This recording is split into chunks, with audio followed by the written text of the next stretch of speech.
আসসালামু আলাইকুম সকলকে। আশা করি সকলে বাসায় আছো এবং এই কোয়ারেন্টাইনের টাইমে বা এই করোনা ভাইরাসের মুহূর্তে সকলে বাসায় রয়েছে এবং সকলের ফ্যামিলির সকল মেম্বাররা সুস্থ রয়েছে। বর্তমানে এই সময় আসলে করোনা ভাইরাস আক্রান্ত না হওয়াই সবচেয়ে খুশির সংবাদ এবং সবচেয়ে ভালো নিউজ। আমরা আমাদের যে লাইভ উইথ সাদাব, যে আমরা নতুন এপিসোড শুরু করেছি আমাদের ব্যাটলস অফ বায়োলজির পক্ষ থেকে, সেখানে আমরা চেষ্টা করি স্টুডেন্টদের গাইডলাইন মূলক কিছু কথাবার্তা দেওয়ার জন্য এবং সকলে যেন উপকৃত হয় এরকম কিছু টপিক সকলের সামনে তুলে ধরার জন্য। আমরা আমাদের লাস্ট যে লাইভ শোটি রয়েছে, লাস্ট লাইভ শোতে আমরা কথা বলেছি যে medical admission test related, medical অ্যাডমিশনে কিভাবে চান্স পাওয়া যায় এবং মেডিকেল অ্যাডমিশনে চান্স পাওয়ার জন্য কোন কোন প্রো টিপস ফলো করা লাগবে, সেটি আমরা আমাদের এপিসোড 1-এ ফাহাদ ভাই থেকে শুনে নিয়েছি। আজকে আমাদের এপিসোড 2-তে তিনজন স্পেশাল গেস্ট রয়েছে।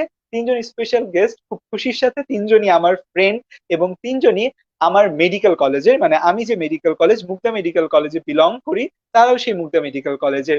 এবং তাদের তিনজনের খুব ভালো কিছু পরিচয় হচ্ছে যে আমাদের যে এমবিবিএস এর প্রফ বা প্রফেশনাল এক্সাম হয়, সেই দ্বিতীয় পেশাগত যে পরীক্ষা, যেটি ঢাকা ইউনিভার্সিটির আন্ডারে হয়, সেই ঢাকা ইউনিভার্সিটির আন্ডারে অসংখ্য সরকারি এবং বেসরকারি মেডিকেল কলেজ রয়েছে।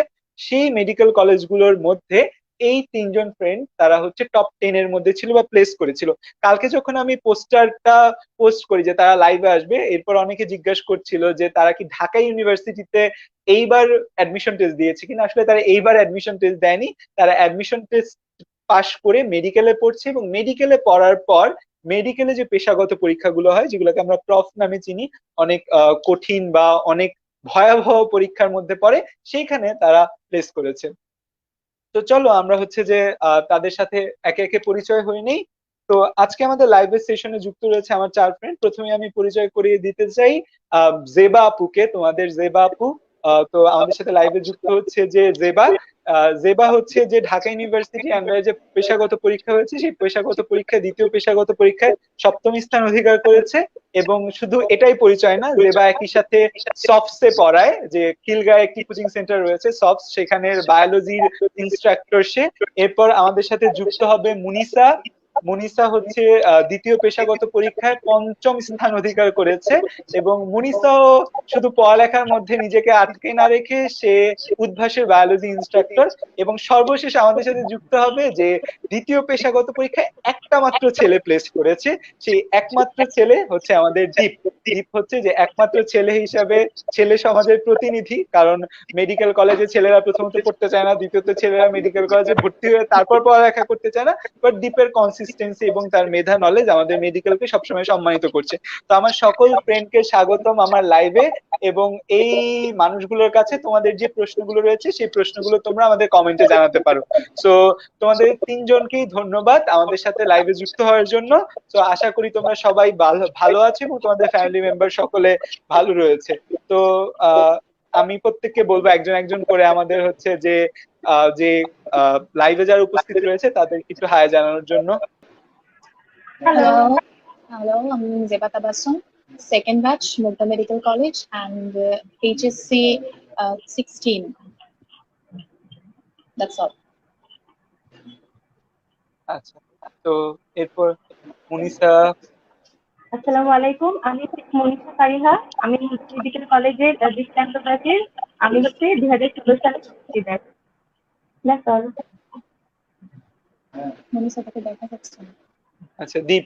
দীপ কি হেডফোন ইউজ করছো? দীপ হেডফোন ইউজ না করলে একটু হেডফোন ইউজ করলে। হ্যাঁ, হেডফোন ইউজ করছো দীপ। হ্যাঁ দীপ। আসসালামু আলাইকুম, আমি Mohammad Tanvir Rahman Deep, Mugda medical college, 4th year, 2016 batch, HS. আচ্ছা, আমাদের সাথে অনেকেই যুক্ত হয়েছে অলরেডি। আমাদের লাইভ 63 জন দেখছে। এরকম ছোট একটি গ্রুপ পেজ হিসেবে এত মানুষ আমাদের সাথে লাইভে যুক্ত আছে, এটা অনেক বড় একটি কথা। তো আমরা আমাদের প্রশ্নগুলো শুরু করি। প্রথমে আমাদের এখানে অনেকেই প্রশ্ন করছে, অনেকেই হ্যালো জানাচ্ছে। তোমাদের সকলকে ভাইয়াপুরা হ্যালো জানিয়ে দিয়েছে। আসিফ কিছু দেখতে পাচ্ছে না। আসিফ হচ্ছে যে তুমি একটু তোমার নেট কানেকশনটা চেক করো, তোমার নেট কানেকশনটা ঠিক রয়েছে কিনা। আমাদের সাথে রাব্বিও যুক্ত রয়েছে। আমাদের রাব্বি খন্দকার আমাদের সাথে যুক্ত রয়েছে। অনেকেই হয়তো রাব্বিকে চেনো, শাকিল তাজবির ফ্রেন্ড, সে হচ্ছে আমাদের সাথে যুক্ত আছে। থ্যাংক ইউ রাব্বি আমাদের সাথে যুক্ত হওয়ার জন্য। তো আমরা আর দেরি না করে আমাদের কিছু প্রশ্নোত্তর সেশন শুরু করি। প্রশ্নোত্তর সেশনের মধ্যে আমি একজন একজন করে আমার প্রশ্নটা শুরু করি এবং সবাই একজন একজন করে উত্তর দিবে। আমি সবাইকে উত্তর দেওয়ার জন্য সময় দেব এবং কারণ আমার এখানে যে স্টুডেন্টরা রয়েছে তারা অনেকেই একটা কনফিউশনে ভোগে যে মেডিকেলটা আসলে নাকি অনেক কঠিন একটা জায়গা, মেডিকেলটা নাকি অনেক বন্ধুর একটা জায়গা এবং মেডিকেলে নাকি জাস্ট পড়ালেখাই করা লাগে, সারাদিন নাকি বইয়ের নজরে রাখা লাগে, মানে বই ছাড়া নাকি কোনো কিছু আর নেই। তো কথাটার সত্যতা কতটুকু? এবং আমরা সবাই 4th ইয়ারে রয়েছি অলরেডি, আমরা প্রায় 3 বছর প্লাস 3.5 বছরের মতো মেডিকেলে পাস করেছি। সো মেডিকেল লাইফটা সকলের কেমন যাচ্ছে এবং মেডিকেলে আসলে ডিপ্রেশন কতটুকু? তো আমি প্রথমে প্রশ্ন করব হচ্ছে মুনিসাকে। তো প্রথমে মুনিসা উত্তর দিবে, তারপর দীপ, তারপর জেবা। তিনজনের থেকে আমরা ক্রমাগত শুনবো যে আসলে মেডিকেলের ডিপ্রেশনটা কেমন এবং তোমরা তোমাদের মেডিকেল লাইফটা কেমন এনজয় করছো এই 3.5 বছর ধরে। আসলে তোমার মানে ডিপ্রেশন, প্রথমে থ্যাংক জানাচ্ছি সাদাবকে যে কোশ্চেনে অ্যান্সার দেওয়ার জন্য, আমাকে সুযোগ করে দেওয়ার জন্য। আসলে ডিপ্রেশন কিভাবে কাটাই সেটা জানার জন্য আমাদের জানতে হবে যে মানে মেডিকেল লাইফে ডিপ্রেশনটা অ্যাকচুয়ালি কেন আছে। তো প্রথমে বলতে চাই যে ডিপ্রেশন কিন্তু অনেক রকম হয়। একটা হচ্ছে স্টাডি জনিত ডিপ্রেশন, একটা হচ্ছে ফ্রেন্ড সার্কেল নিয়ে ডিপ্রেশন, একটা হচ্ছে ফ্যামিলি নিয়ে ডিপ্রেশন। তো প্রথমে যেটা বলি স্টাডি নিয়ে ডিপ্রেশন, দেখা যায় যে আমরা যারা মেডিকেলে চান্স পাই আমরা বেশিরভাগই আমাদের স্কুল কলেজে একদম মানে সেই রকম রেজাল্ট করি। অনেকে অনেক রথী মহারথী থাকি, দেখা যায় কেউ আমাদের সেকশনে ফার্স্ট, কেউ হচ্ছে কারো এরিয়াতে ফার্স্ট হয়ে আসে বোর্ড রেজাল্টে। তো এত ভালো রেজাল্ট করে এসে যখন দেখা যায় যে প্রথমেই যখন অ্যানাটমি আইটেম শুরু হয় এবং ওই প্রথম আইটেমেই যখন একটা ভালো স্টুডেন্ট পেন্ডিং খায়, তো তখন থেকেই তার স্টাডি জনিত ডিপ্রেশন শুরু হয়। তো এই আইটেম গুলো সব কাটিয়ে উঠলো, আইটেম সব পাস করে সে যখন প্রথম কার্ড এক্সামটা দেয়, আমাদের মেডিকেলে তো আবার হরেক রকম এক্সামের নাম, আইটেম, কার্ড, টার্ম, কোনটা হচ্ছে তাস খেলার কার্ড আর কোনটা এক্সামের কার্ড কিছু বোঝা যায়। তো প্রথম এক্সাম কার্ডে গিয়ে যখন দেখা যায় যে সেই স্টুডেন্ট অ্যানাটমিতে ফেল করে, তখন তার মাথা আকাশ ভেঙে পড়ে। আমি ফার্স্ট গার্ল ছিলাম, আমি এত ভালো স্টুডেন্ট ছিলাম, আমি প্রথম পরীক্ষাতেই ফেল করলাম। কারণ ফেল জিনিসটা আসলে আমাদের বাবা মাকে যেরকম আতঙ্কের, আমাদের কাছে সেরকম আতঙ্কের। তো আমরা আসলে বুঝে উঠি না যে আসলে মেডিকেলে কিন্তু ফেল বলতে হচ্ছে 60% পার, যেহেতু তো ফেলটা একটা কমন ব্যাপার। তো প্রথম পরীক্ষায় ফেল করার পরে আমাদের প্রথম ডিপ্রেশন শুরু। তো এরপরে দেখা যায় যে সেই ডিপ্রেশন কাটাতে না কাটাতে আমরা যখন আবার আরেকটা টার্ম এক্সাম দিই, সেই টার্ম এক্সামে আবার গিয়ে ফেল। তো আবার ডিপ্রেশন শুরু যে আমি তো পরীক্ষায় পাসই করতে পারছি না, আমি খালি ফেলই করতেছি, মানে কিভাবে পসিবল। তো দেখা যায় যে এটা হচ্ছে স্টাডি জনিত ডিপ্রেশন। সেকেন্ডটাতে আসি যে আমার ফ্রেন্ড সার্কেল জনিত ডিপ্রেশন। দেখা যায় আমরা অনেকে অনেক ইন্ট্রোভার্ট থাকি, তো যারা এক্সট্রোভার্ট স্বভাবের থাকে প্রথমেই গিয়ে অনেক বড় একটা ফ্রেন্ড সার্কেল বানিয়ে ফেলে মেডিকেলে, সবাই মিলে খেতে যায়, চিল করতে যায়, ট্যুরে যায়। তো দেখা যায় যে আমরা যারা ফ্রেন্ড বানাতে পারি না, যারা আমরা একটু ইন্ট্রোভার্ট স্বভাবের, তারা হচ্ছে গিয়ে নতুন ফ্রেন্ড না বানানোর দুঃখে তারা হচ্ছে ডিপ্রেশনে পড়ে যায়। আরেকটা ডিপ্রেশন হচ্ছে ফ্যামিলি ডিপ্রেশন। দেখা যায় যে আমরা অনেকে অন্যান্য জেলা থেকে আসি, কারো ঢাকার বাসা হলে ঢাকার মেডিকেলে চান্স পেলে তারা বাসা থেকে ক্লাস করে, যারা হচ্ছে গিয়ে মানে বাসা হচ্ছে ঢাকার বাইরে কিন্তু ঢাকার মেডিকেল গুলাতে চান্স পায়, তারা হচ্ছে গিয়ে বাসার বাইরে থেকে এসে হোস্টেলে থেকে পড়াশোনা করতে হয়। তো দেখা যায় যে ফ্যামিলিকে রেখে এসে এত নতুন একটা এনভায়রনমেন্টে এসে আমরা যখন পড়াশোনা করতে যাই এবং পড়াশোনার এত প্রেসারে আমরা ফ্যামিলিকে রেখে ডিপ্রেশনে পড়ে যাই। তো স্টাডি জনিত যে ডিপ্রেশনটা, সেটার সলিউশন চাইলে আমি বলবো যে প্রথম পরীক্ষা আমরা যদি ফেল করি, আমাদের উচিত আমাদের যেসব ফ্রেন্ডরা ভালো করেছে সেসব ফ্রেন্ডের পড়া নেওয়া, যে ওরা কিভাবে পড়াশোনা করেছে বা আমাদের স্টাডিতে যে যে টপিক গুলোতে প্রবলেম, ওদের সাথে আমরা ডিসকাস করতে পারি, আমরা ওদের সাথে গ্রুপ স্টাডি করতে পারি যে কিভাবে পড়াশোনাটা করলে পড়াশোনাটা ইজি হবে। আমরা আমাদের মাইন্ডটাকে সেট করে নিতে পারি যে মেডিকেলে পাস ফেল একটা কমন ব্যাপার, আমরা ফেল করতে পারি। আমি হচ্ছে গিয়ে সবগুলো আইটেম বা টার্ম বা কার্ডে প্লেস করি আর আমি সবগুলোতে ফেল করে এমবিবিএস পাস করি। 5 বছর পর দিন শেষে আমরা সবাই ডাক্তার, কেউ তোমাকে জিজ্ঞেস করবে না যে তুমি কয়টা পরীক্ষায় প্লেস করেছিলে আর কয়টা পরীক্ষা করেছিলে। তো এটা হচ্ছে পড়াশোনা ডিপ্রেশন কাটানোর একটা ওয়ে। সেকেন্ড হচ্ছে ফ্রেন্ড সার্কেল ডিপ্রেশন কাটানোর ওয়ে হচ্ছে তোমার এত বড় একটা ফ্রেন্ড সার্কেল নাই থাকতে পারে, তাই বলে ডিপ্রেস হওয়ার কিছু নেই। তোমার যদি 2-1 ক্লোজ ফ্রেন্ডই থাকে এবং তাদের সাথে তুমি যদি অনেক ক্লোজ ভাবে থাকতে পারো, তাহলে এটাই তোমার জন্য অনেক বড় পাওয়া। ফ্রেন্ডদের নিয়ে ডিপ্রেশন হওয়ার কোনো কারণ। ফ্যামিলি ডিপ্রেশন হচ্ছে তুমি যখন আস্তে আস্তে মেডিকেলে একটা নতুন হোস্টেলে বড় হবে, নতুন হোস্টেলে পড়াশোনা করবে, থাকা শুরু করবে, তখন দেখা যাবে যে হোস্টেলে অন্যান্য যেসব মেয়েরা থাকে ওদেরকে নিয়ে তোমার নতুন একটা ফ্যামিলি হয়ে যাবে। তখন দেখবে যে তোমার বাসায় যেতে আর ইচ্ছা করবে না, তোমার ওই হোস্টেলটাকে তোমার একদম আপন মনে হবে। আর আমি সবসময় বলি যে মেডিকেল লাইফ, এটা আমার একটা জুনিয়রের কাছ থেকে শোনা, ওর কথাটা আমার অনেক ভালো লেগেছিল, যে মেডিকেল লাইফে টিকে থাকতে হলে আমাদের 3টা মূল মন্ত্র। একটা হচ্ছে স্টাডি, চিল, ইট। স্টাডি, চিল, ইট। তো আমরা বেশি বেশি পড়াশোনা যদি করি, তার ফাঁকে ফাঁকে আমরা যদি চিল করি, যেমন সব ফ্রেন্ডরা মিলে মুভি দেখতে যাই, একটু ট্যুরে যাই, কোনো নতুন জায়গায় যাই আমাদের মাইন্ড রিফ্রেশ করতে, আর আমরা যদি কোথাও খেতে যাই সব ফ্রেন্ডরা মিলে কিছুদিন পর পর, ধরো এই দোস্ত চল বার্গারের অফার হয়েছে, চল বার্গার খেয়ে আসি, দোস্ত পিৎজার অফার দিস, চল পিৎজা খেয়ে আসি। আমাকে দেখে তোমরা বুঝতে পারছো আমি অনেক ফুডি, তো খাওয়াটা আমার কাছে একটা ডিপ্রেশন দূর করার বড় একটা ওয়ে। তো আমরা যদি ডিপ্রেস হয়ে যাই, আমরা বেশি বেশি করে খেতে যেতে পারি, আমরা ট্যুরে যেতে পারি নতুন কোনো জায়গায়, যে চল আজকে বান্দরবান যাই, চল কালকে সিলেট যাই। আর আমরা যদি আমাদের ফ্রেন্ডের সাথে একটা ভালো বন্ড রাখি, তাহলে আমি আশা করি যে মেডিকেল লাইফের ডিপ্রেশনটা কাটায় ওঠা খুবই ইজি। অ্যাটলিস্ট আমি আমার ডিপ্রেশনটা কিভাবে কাটিয়ে উঠেছি, আমার ফ্রেন্ড সার্কেল যথেষ্ট ভালো ছিল, ওরা আমাকে অনেক হেল্প করেছে। আমি যখনই ডিপ্রেস ছিলাম, ওরা আমাকে সেই ডিপ্রেশন কাটিয়ে উঠতে সাহায্য করেছে। যদিও আমি বাসা থেকে ক্লাস করেছি মেডিকেলে, আমার ফ্যামিলি নিয়ে ওরকম ডিপ্রেশনে পড়তে হয়নি, কিন্তু তারপরেও স্টাডি জনিত ডিপ্রেশন বা মেডিকেল লাইফে পড়ার প্রেশারে ডিপ্রেশন দূর করতে আমার ফ্রেন্ডরা আর এসব চিল খাওয়া দাওয়া আমাকে অনেক হেল্প করেছে।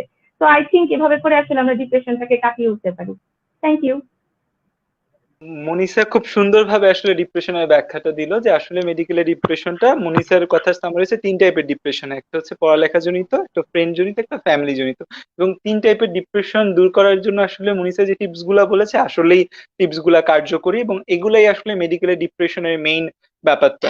এখন আমি একটু প্রশ্ন করতে চাই, দীপকে প্রশ্ন করতে চাই। দীপ হচ্ছে যে দীপের প্রশ্নটা, যেহেতু মনিষা ডিপ্রেশন নিয়ে অনেক প্রো টিপস দিয়ে ফেললো, দীপের কাছে আমি একটু জানতে চাই যে দীপ হচ্ছে যে দীপের কি মেডিকেলে আসার ইচ্ছা ছিল কিনা, মানে দীপের কি মেডিকেলে আসাটা কি নিজের ইচ্ছায় না ফ্যামিলির ইচ্ছায় আসা, এবং পড়ালেখার যে কনসিস্টেন্সিটা দীপ ধরে রেখেছে অনেক বছর ধরে আমাদের একদম ভেরি ফার্স্ট ডে থেকে, তো এই কনসিস্টেন্সিটা আসলে দীপ কিভাবে ধরে রাখছে, এবং ডিপ্রেশনে কি দীপ পড়ে নাকি, যে দীপ কি ডিপ্রেশনে পড়ে এবং সেই ডিপ্রেশন গুলো দীপ কিভাবে ওভারকাম করে। এবং এই তিনটা প্রশ্ন। তাহলে প্রথম প্রশ্ন, মেডিকেলে আসার আগ্রহটা কি দীপের ছিল নাকি ফ্যামিলি থেকে? কারণ দীপ আর আমি বলে নিই যে দীপ আর আমি একসাথে পড়তাম মোস্তাকিম স্যারের কাছে, তো আমাদের এলাকার একজন বিখ্যাত টিচার। তো দীপ ম্যাথ ফিজিক্সে খুব তুখর ভালো ছিল, সো আমাদের স্যার হচ্ছে সবসময় খালি বলতো যে দীপ বুয়েটে চান্স পাবে, দীপ বুয়েটে চান্স পাবে। বাট সেই বুয়েট বা ইঞ্জিনিয়ারিং এর ড্রিম থেকে দীপ আলটিমেটলি মেডিকেলে চলে আসলো। তো মেডিকেলে আসাটা কি দীপের নিজের আগ্রহ কিনা, এবং দীপ কিভাবে মেডিকেলে কনসিস্টেন্সিটা ধরে রাখে? কারণ আমরা সবাই জানি যে আমাদের ব্যাচে দীপ খুব ভালো, ওর বেসিক নলেজ খুব ভালো, এবং সে অনেক ডিপে অ্যান্সার দিতে পারে।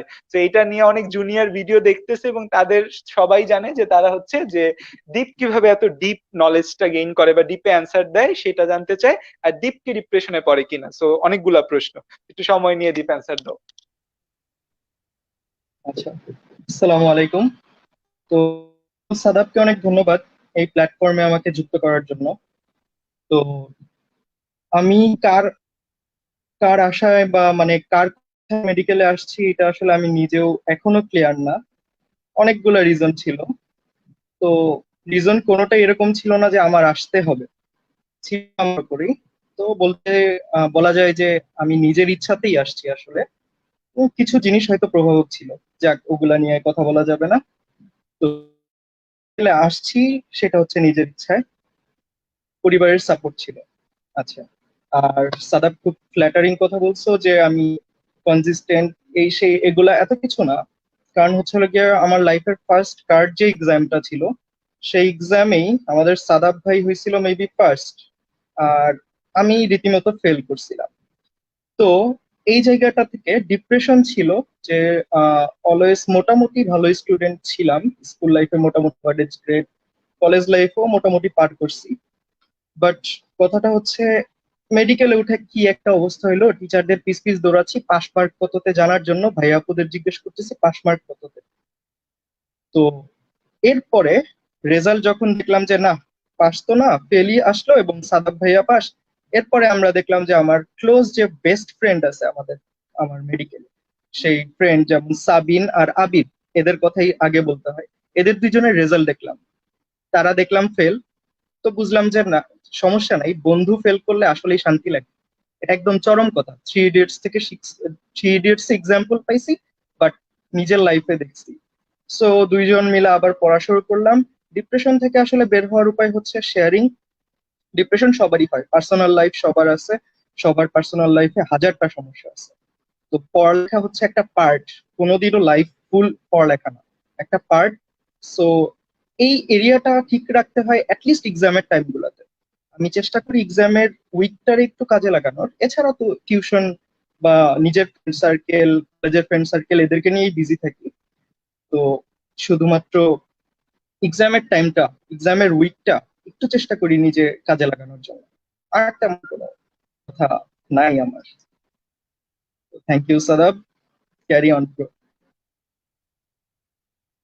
দীপ হচ্ছে খুবই শাই, আমাদের মধ্যে হচ্ছে ছেলেদের মধ্যে এমনিই দীপ খুব শাই।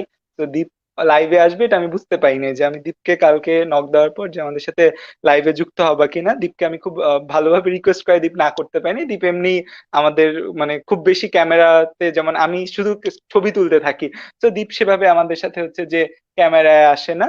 কিন্তু আজকে দীপ লাইভে এসেছে, এই জন্য দীপকে অসংখ্য ধন্যবাদ। এখন জেবাকে প্রশ্ন করব। জেবা হচ্ছে জেবাও আমাদের মেডিকেল কলেজে খুব ফেমাস, এবং জেবা একই সাথে পড়ালেখায় যেমন ফেমাস, তারপর কালচারালি ফেমাস, তারপর আবার জেবা খুব বিখ্যাত বায়োলজি পড়ানোর জন্য। অনেকেই হচ্ছে যে আমার এখানে বায়োলজি পড়তে জেবাপুর ক্লাস চাচ্ছে, তো জেবাপু বলেছে আমাদের ক্লাস নিবে। আচ্ছা, একটা প্রশ্ন নেই যে এমবিবিএস লাইফ নিয়ে তো পরে জানলেও হবে, মেডিকেল এইচএসসি তে কিভাবে ভালো করবে এগুলা বলবেন ভাইয়াপুরা।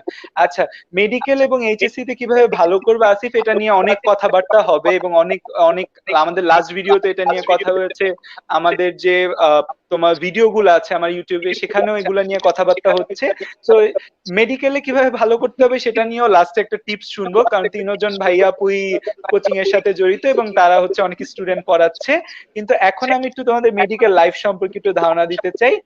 এখন হচ্ছে যে আমি জেবাকে যে প্রশ্নটা করব, জেবা কিভাবে মেইনটেইন করে যে হচ্ছে তার এডুকেশনাল লাইফ, তার কালচারাল অ্যাক্টিভিটিস, এবং হচ্ছে তার টিউশন, যে হচ্ছে সে সবসে পড়ায়, যে নিয়মিত সবসে দেখা যায় সে দৌড়ায় দৌড়ায় সবসে যাচ্ছে আবার সবস থেকে আসতেছে, এই জিনিসগুলো জেবা কিভাবে মেইনটেইন করে, এটা আমি একটু জেবার থেকে জানতে চাই। Well, thank you, Sada, for your question. Questionটা হচ্ছে how I maintain or balance my life. Of course, আমি যেহেতু একটা স্টুডেন্ট, মেডিকেল স্টুডেন্ট, এন্ড মেডিকেলে অনেক প্রেশার থাকে পড়াশোনার, অনেক বেশি। আমাদের ফার্স্ট এন্ড ফরমোস্ট টার্গেট হচ্ছে আমাকে পাশ করতে হবে, আমাকে ভালো রেজাল্ট করতে হবে। তো অবভিয়াসলি আমার ফার্স্ট প্রায়োরিটি পড়াশোনা, ডেইলি পড়া, ডেইলি শেষ করা, রেগুলার আইটেম ক্লিয়ার করা, যাতে আমার কোনো ল্যাকিংস না থাকে সেটা দেখা। কিন্তু অফকোর্স এত স্ট্রেসের মধ্যে থাকি আমরা মেডিকেলে, এত বেশি স্ট্রেস, শুধু পড়াশোনা শুধু পড়াশোনা শুধু পড়াশোনা, কারোরই ভালো লাগে না, সে যত আতেলি হোক না কেন, শুধু পড়াশোনা করতে কারোরই ভালো লাগে না। সো স্ট্রেস ম্যানেজমেন্টের একটা পার্ট হিসেবে আমি কালচারালি অ্যাক্টিভ থাকি। হ্যাঁ, মাঝে মাঝে একটু সমস্যা হয়ে যায় যে আমার দেখা যায় একই সময় একটা প্রোগ্রামের রিহার্সাল করছে, একই সময় আমার একটা ইম্পর্টেন্ট ক্লাস আছে, আমি এখন কিভাবে যাব বা না যাব। So I try to balance, যে আমি যদি পারি তাহলে আমি রিহার্সালের টাইমটা পিছিয়ে দিলাম, আর যদি না পারি আমি ক্লাসটা মিস করে রিহার্সালটা করলাম, পরে আমি ক্লাসটা অ্যাটেন্ড করে নিলাম, কারো কাছ থেকে লেকচারটা কপি করে নিলাম। I try to maintain. And tuition পড়ানো বা সফটসে পড়ানো, এটা হচ্ছে আমার পাস টাইমের একটা ইম্পর্টেন্ট ওয়ে আর কি। বিকজ সফটস, আমি সফটস নিজে সফটসের পড়ছি, আমার সফটস আমার জন্য একটা ইমোশন, আমার খুব close, very close to my heart. So of course যাদের কাছে পড়াশোনা করছি তাদের সাথে একসাথে যখন পড়াতে পারি, ওই প্ল্যাটফর্মে থেকে যখন স্টুডেন্টদেরকে দেখতে পারি, স্টুডেন্টদের, আমি ওখানে ছিলাম এক সময়, যে বেঞ্চের ওই পাশে একসময় আমি ছিলাম, এখন আমি এই পাশে, সেই ফিলিংটাই অন্যরকম। সো এটাও আমার একটা স্ট্রেস ম্যানেজমেন্টেরই একটা অংশ আমি বলবো, আমার ভালো লাগে। তো যে জিনিসটা করতে ভালো লাগে সেটা ম্যানেজ করতে খুব একটা সমস্যা হওয়ার কথা না। আর যেহেতু আমরা মেডিকেলে আসছি, জেনেই আসছি, কম বেশি সবাই জেনে আসছি যে এখানে প্রচুর ডিপ্রেশন, প্রচুর স্ট্রেস, হ্যান ত্যান, মেন্টালি প্রিপেয়ার থাকলে অ্যাকচুয়ালি এত বেশি সমস্যা হয় না মেনটেন করতে। বাট তারপরও যেহেতু মানুষ, আমি হিউম্যান বিং, সো ডিপ্রেশন মাঝে মাঝে হয়। বাট ওই মুনিসা যেগুলো বললো সেগুলো করে কাটাই দিতে পারি। আর অফকোর্স পড়াশোনাটা ঠিক মতো রাখার চেষ্টা করি। প্লেস করার কখনো টার্গেট ছিল না, আল্লাহ মিলাই দিছে, বাট পড়াশোনা মেনটেন করার চেষ্টা করি আমি। Thank you.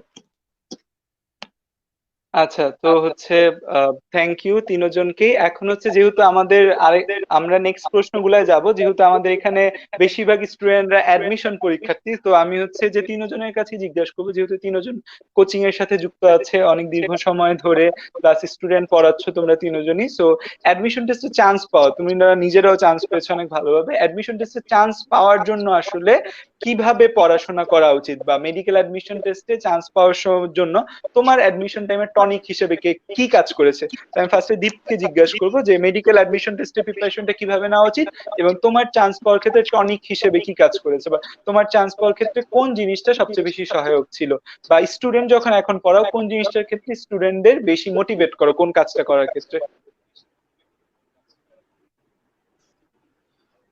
আচ্ছা, তো অ্যাডমিশন টেস্টের ক্ষেত্রে যে জিনিসটা আমাদের ফার্স্ট অফ অল হচ্ছে আমাদের ফ্যামিলি আর নিজেদের ইচ্ছার মধ্যে একটা বড় একটা ডিফারেন্স দেখা যায় ফ্যামিলি চাচ্ছে আমি আমার কিছু স্টুডেন্ট এরকম ছিল, তাদের ফ্যামিলি চাচ্ছে তারা পুরো মেডিকেলে, সে চাচ্ছে পুরো ইঞ্জিনিয়ারিং এ, বা তার মা চাচ্ছে ভার্সিটিতে পড়ুক, এই ধরনের মানে মিক্সচার একটা হয়ে যায়।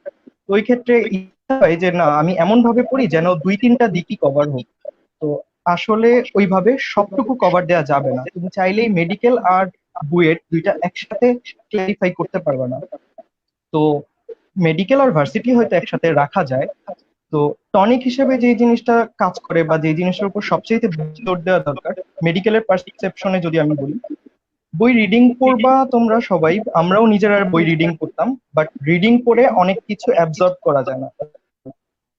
অবজেক্টিভ সলভ করো, অবজেক্টিভ সলভ করার মাধ্যমে যদি কিছু কিছু জিনিস আমাদের মাইন্ডে ডেপিক্টেড হয়ে যায়, ওই জিনিসগুলো কখনো আমাদের সহজে ভুল হয় না।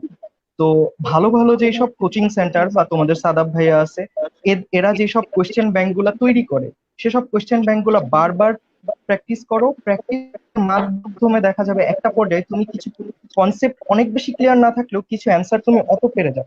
আলটিমেটলি যাই বলো, মেডিকেল অ্যাডমিশন টেস্ট হচ্ছে, তো ওইসব এরিয়াতে তোমার দরকার হয় মাঝে মাঝে কিছু সুইফট বা ফাস্ট কোনো বিষয়ের, যে জিনিসগুলো তোমাকে হেল্প করবে। সলভ করাটা আমি সবচেয়ে বেশি প্রায়োরিটি দিব along with the text books. আচ্ছা, ধন্যবাদ দীপকে। জেবার কাছে আমার প্রশ্নটা একটু অন্যরকম থাকবে, সেটা হচ্ছে যে মেডিকেল অ্যাডমিশন টেস্ট দিতে গেলে আমরা যে ঝামেলাটার মধ্যে পড়ি মেইনলি হচ্ছে নার্ভাস ব্রেকডাউন। যে দেখা যায় মেডিকেল অ্যাডমিশন টেস্টে বেশিরভাগ মানুষই ভালো করতে পারে না, যে তারা খুব ভয় পেয়ে যায়, যেহেতু 60 মিনিটের একটা এক্সাম, ভুল হওয়ার খুব বেশি সম্ভাবনা থাকে। নার্ভাস ব্রেকডাউনে একটা খুব বড় সমস্যা মেডিকেল অ্যাডমিশন টেস্টে দেখা যায়, এবং লাস্ট মানে বেশিরভাগ স্টুডেন্টই নার্ভাসনেসের কারণে মেডিকেলে চান্স পায় না। এটা আমার ব্যক্তিগত অভিমত যে নার্ভাসনেসের কারণে ভুল হয়। তো আমি ব্যক্তিগতভাবে জেবাকে যেটা চিনি, জেবা খুব নার্ভাস হয়ে যায়, খুব ভয় পায়। তো অ্যাডমিশন টাইমের ক্ষেত্রে জেবা কিভাবে নার্ভাসনেসটা ডিল করেছো সেটা আমি জানতে চাই, যে তুমি এই অ্যাডমিশন হলটায় নিজের নার্ভাসনেস বা ভয় পাওয়াটা কিভাবে আটকিয়েছো, এবং কিভাবে মেডিকেল অ্যাডমিশনের আগের দিন এবং অ্যাডমিশন হলে তোমার স্ট্র্যাটেজিটা কেমন ছিল? আচ্ছা, thank you. First of all, আমার ভয় কখন লাগবে?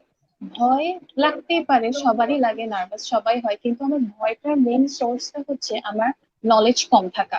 আমি যদি ঠিক মতো না পড়ি, বা আমার যদি জানি যে আমার এই জায়গা থেকে একটা ইম্পর্টেন্ট কোয়েশ্চেন আসতে পারে, কিন্তু ওটা আমি পড়ার টাইম পাইলাম না, বা কোনো কারণে আমি এইচএসসি থেকে ওটা ফাঁকি দিয়ে আসছি, সো এখন আমি আর ভালো মতো বুঝতেছি না, আমি এটা পারি না, তখন কিন্তু আমার নার্ভাস লাগাটা অনেক বেশি বেড়ে যাবে।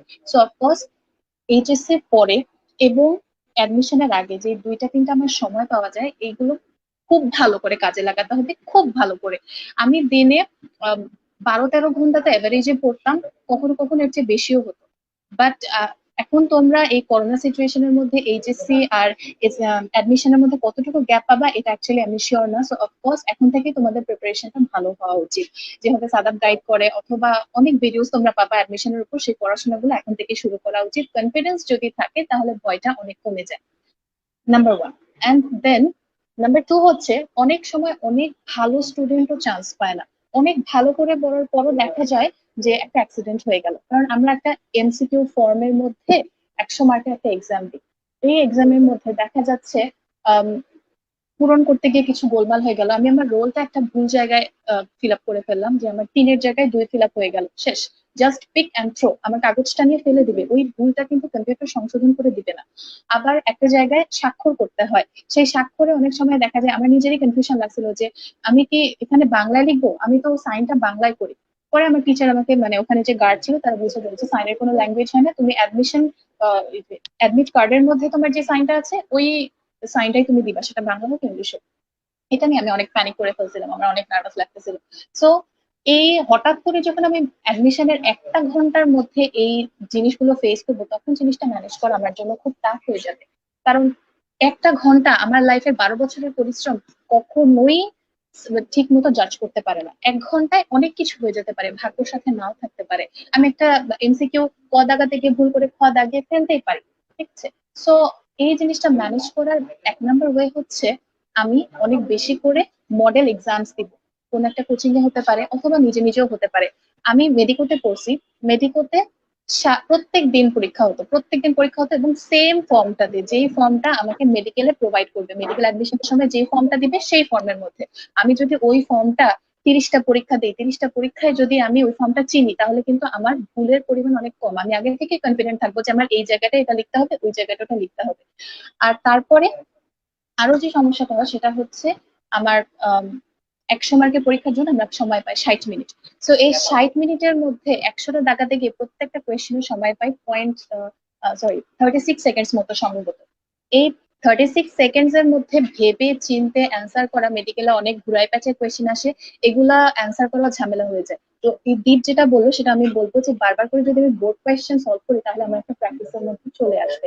এছাড়াও অ্যান্সার করার আরো অনেক টেকনোলজিস তোমরা যেখানে অ্যাডমিশনে পড়বা, অ্যাডমিশন টেস্টের জন্য তোমরা কোচিং করবা, সেখানে তোমাদেরকে শিখাই দিবে যে কখনোই 100 দাগাইতে হয় না, তুমি যেগুলা ভালো পারো সেগুলো আগে দাগাবা, তারপরে সেকেন্ড বার রিভিশন দিয়ে কিছু দাগাবা, এভাবে 3 ভাবে দাগাইতে হয়। এবং কখনোই 95 মতো এরকম অ্যান্সার করতে যাবা না, কখন সবসময় 80-85 এর মধ্যে অ্যান্সার, মানে যতটুকু তুমি 100% শিওর ততটুকুই দাগাবা।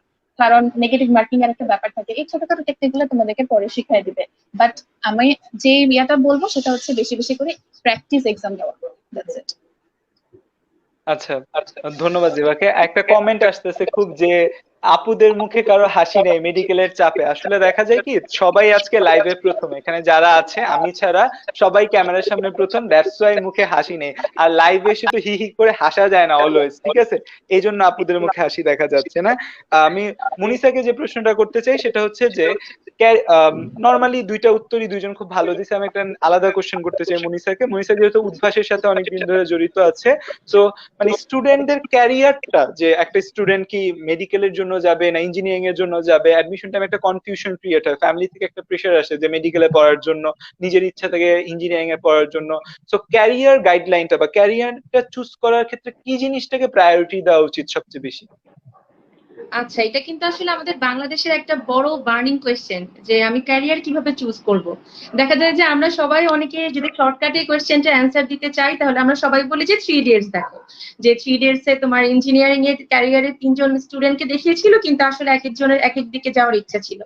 তো এখন আসলে মুভি দেখে তো আমরা অনেকে অনেক কিছু শিক্ষা নিতে পারি, আবার অনেকে শুধু বিনোদন হিসেবেই মুভি দেখি। তো আমার নিজের অভিমত জানতে চাইলে আমি বলবো যে আমরা সবাই যখন ইন্টার লাইফে পড়াশোনা করি আমরা কিন্তু সবাই একটা ধারণা পেয়ে যাই যে আমার কি বায়োলজি পড়তে ভালো লাগতেছে, আমার কি হিউম্যান বডি লীলা খেলা দেখতে ভালো লাগে, নাকি আমার হচ্ছে গিয়ে ফিজিক্সের এই গতির প্রবলেমটা সলিউশন করতে ভালো লাগে, নাকি আমার হচ্ছে গিয়ে ম্যাথ করতে ডিফারেন্সিয়েশন ইন্টিগ্রেশন করতে ভালো লাগতেছে, নাকি আমার কেমিস্ট্রি রাসায়নিক বিক্রিয়া ভালো লাগতেছে। তো আমরা যখনই ইন্টারে 2 বছর, 2 বছর না অ্যাকচুয়ালি 1.5 বছরই পড়াশোনা করি, তখন আমরা কিন্তু সবাই একটা ব্রিফ ধারণা পেয়ে যাই যে আমি হচ্ছে কি আমার বায়োলজি পছন্দ না ফিজিক্স কেমিস্ট্রি পছন্দ। আমি প্রথমে তোমাদের যে বেসিক ক্রাইটেরিয়াটা, আমি ক্যারিয়ার কি করবো, মেইন তোমার হচ্ছে টোটালি হচ্ছে তোমার কোন সাবজেক্টের প্রতি ভালোবাসা সেটার উপর ডিপেন্ড করে।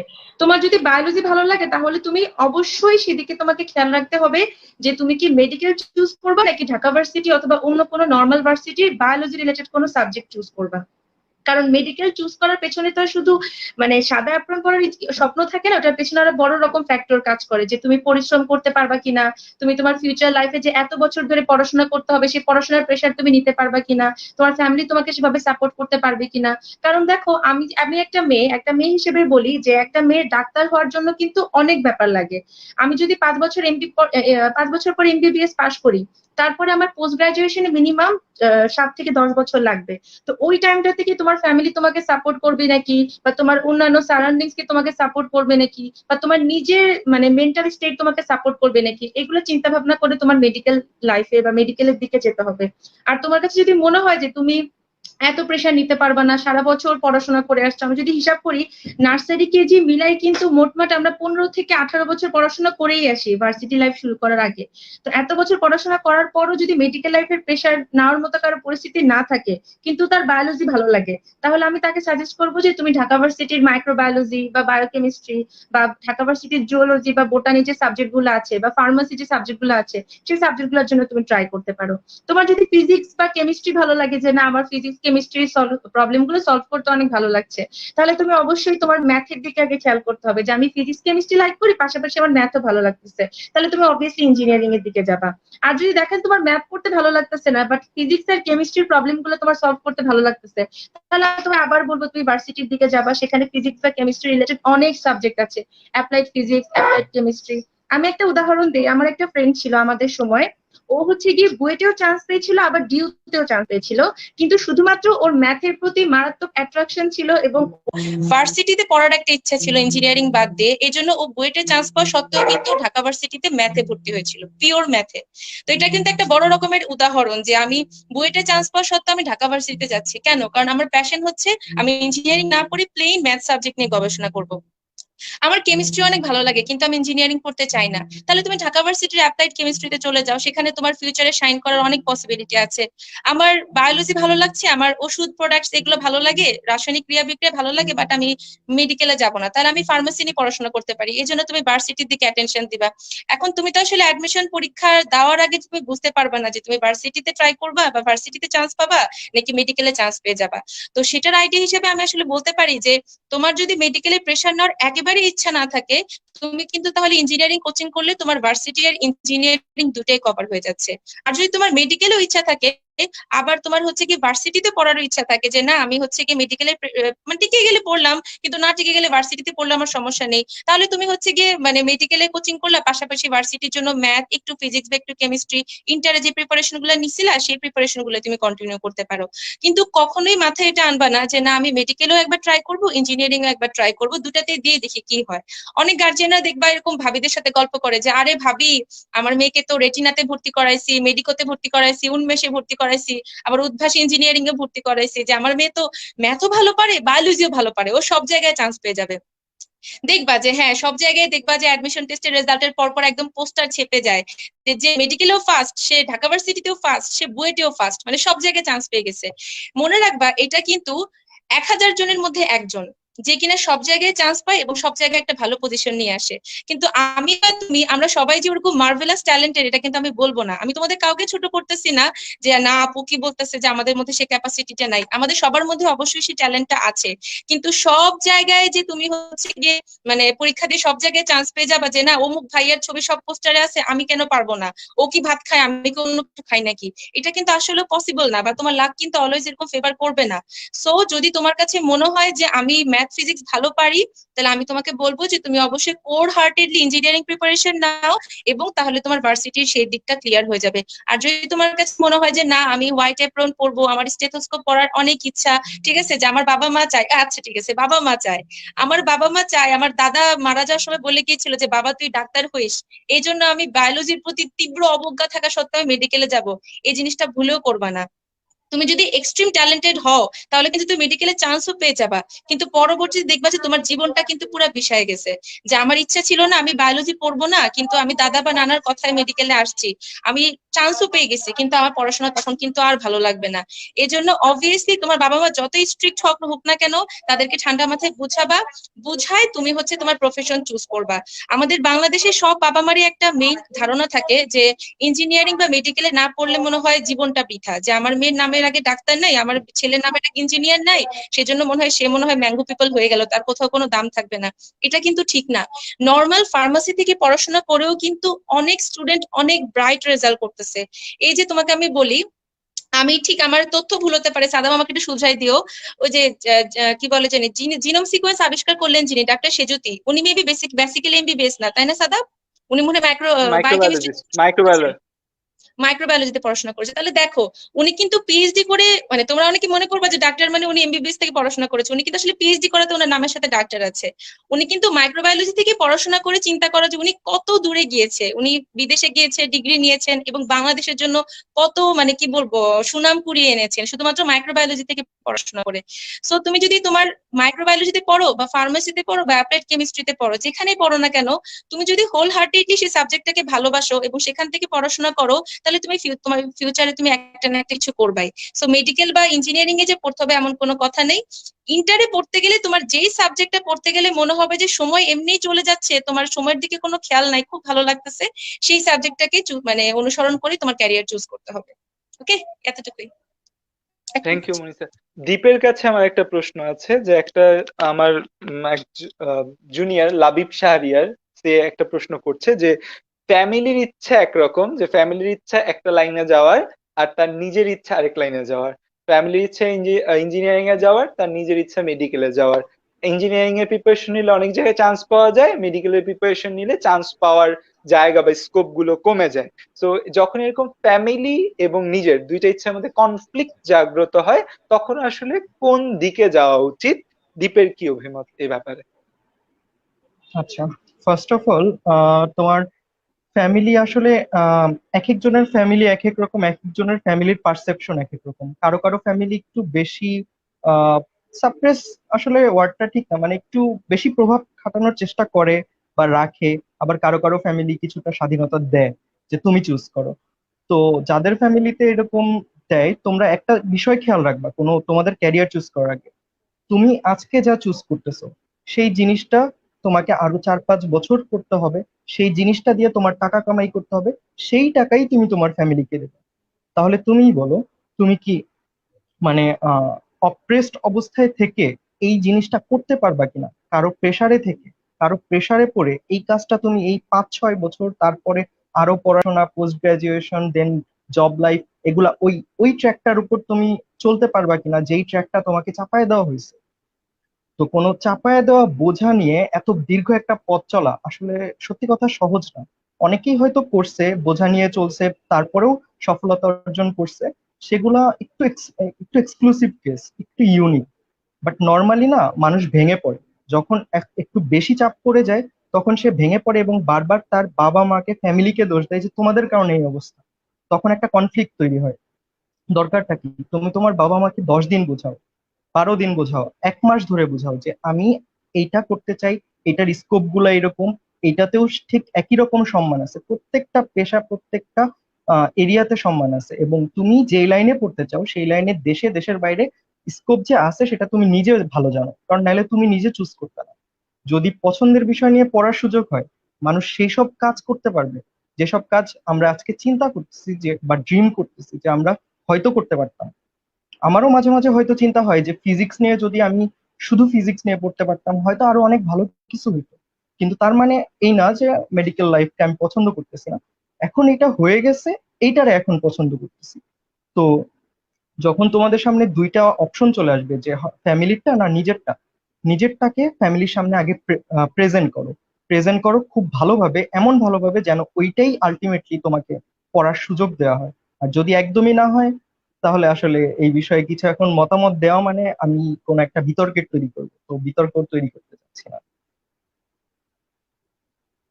দীপ সাদাব। আসলে খুব ভালোভাবে বলছে যে আসলে ফ্যামিলি এবং নিজের যে কনফ্লিক্টটা তৈরি হয় সেই জায়গাটা আসলে কি করা উচিত। আশা করি তোমরা যারা এই কনফ্লিক্টে ভুগছো, দীপের কথা থেকে আসলে কনফ্লিক্ট থেকে বের হতে পারবে। আমি কিছু জিনিস অ্যাড করি। ব্যাপারটা হচ্ছে যে আমাদের ফ্যামিলি অভিমত এবং আমাদের অভিমত দুইটা মিলবে না, অনেক সময় মিলে না। অনেক ফ্যামিলি সেই জিনিসটা মানতে চায় না, অনেক ফ্যামিলি সেই জিনিসটা মানে। বাট তোমার মনে রাখতে হবে তুমি যে রাস্তাটা চুজ করতে যাচ্ছ সেটার ব্যাপারে তোমার চিন্তা ভাবনা, তোমার এগিয়ে যাওয়ার ভাবনা, সেগুলো কি স্ট্রং কিনা। তোমার ব্যাপারটা যদি স্ট্রং হয়, তুমি জোর করেও যদি সেই রাস্তায় যাও এবং আলটিমেটলি যদি দেখাতে পারো যে না, তুমি এই রাস্তায় বেনিফিটেড হচ্ছ, তুমি এই রাস্তায় সফল হচ্ছ, তখন কিন্তু তোমার ফ্যামিলি আর তোমাকে মানা করবে না সেই জায়গাটায়। বাট তুমি যেই রাস্তায় যেতে চাও সেটার ব্যাপারে যেন তোমার স্ট্রং ধারণা থাকে যে আসলে তুমি কোন রাস্তায় যেতে যাচ্ছ, এবং যেন তোমার 100% ডেডিকেশন থাকে যে না, তুমি তোমার ফ্যামিলিকে ভুল প্রমাণিত করতে পারবে এবং এই রাস্তায় গিয়ে সফল হতে পারবে। আচ্ছা, আরেকটা প্রশ্ন, কমন প্রশ্ন, এটা আমি হচ্ছে যে মনিষাকেই করব আবার, যে একটা প্রশ্ন করেছে মেডিকেলে চান্স পাওয়ার পর কত ঘন্টা বা কত আওয়ার পড়া লাগে, এটা একটা খুব পপুলার একটা প্রশ্ন, যে এই প্রশ্নটা আমি মুনিসাকেই করতে চাই। আচ্ছা মেডিকেলে চান্স এই পাওয়ার পর প্রশ্ন কত ঘন্টা পড়তে?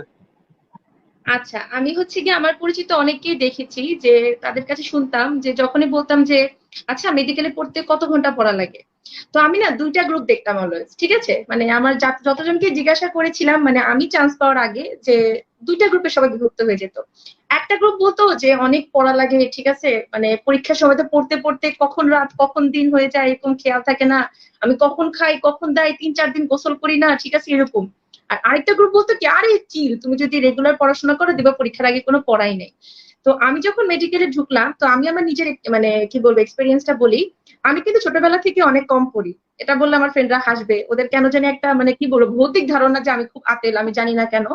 তো যাই হোক আমি জানি যে আমার ফ্রেন্ডরা ওইটা এই ভিডিও দেখে হাসাহাসি করবে। তো একটা ভৌতিক ধারণা সবার যে আমি অনেক আতেল, কিন্তু যদিও আমি ছোটবেলা থেকে কিন্তু অনেক কম পড়াশোনা করি।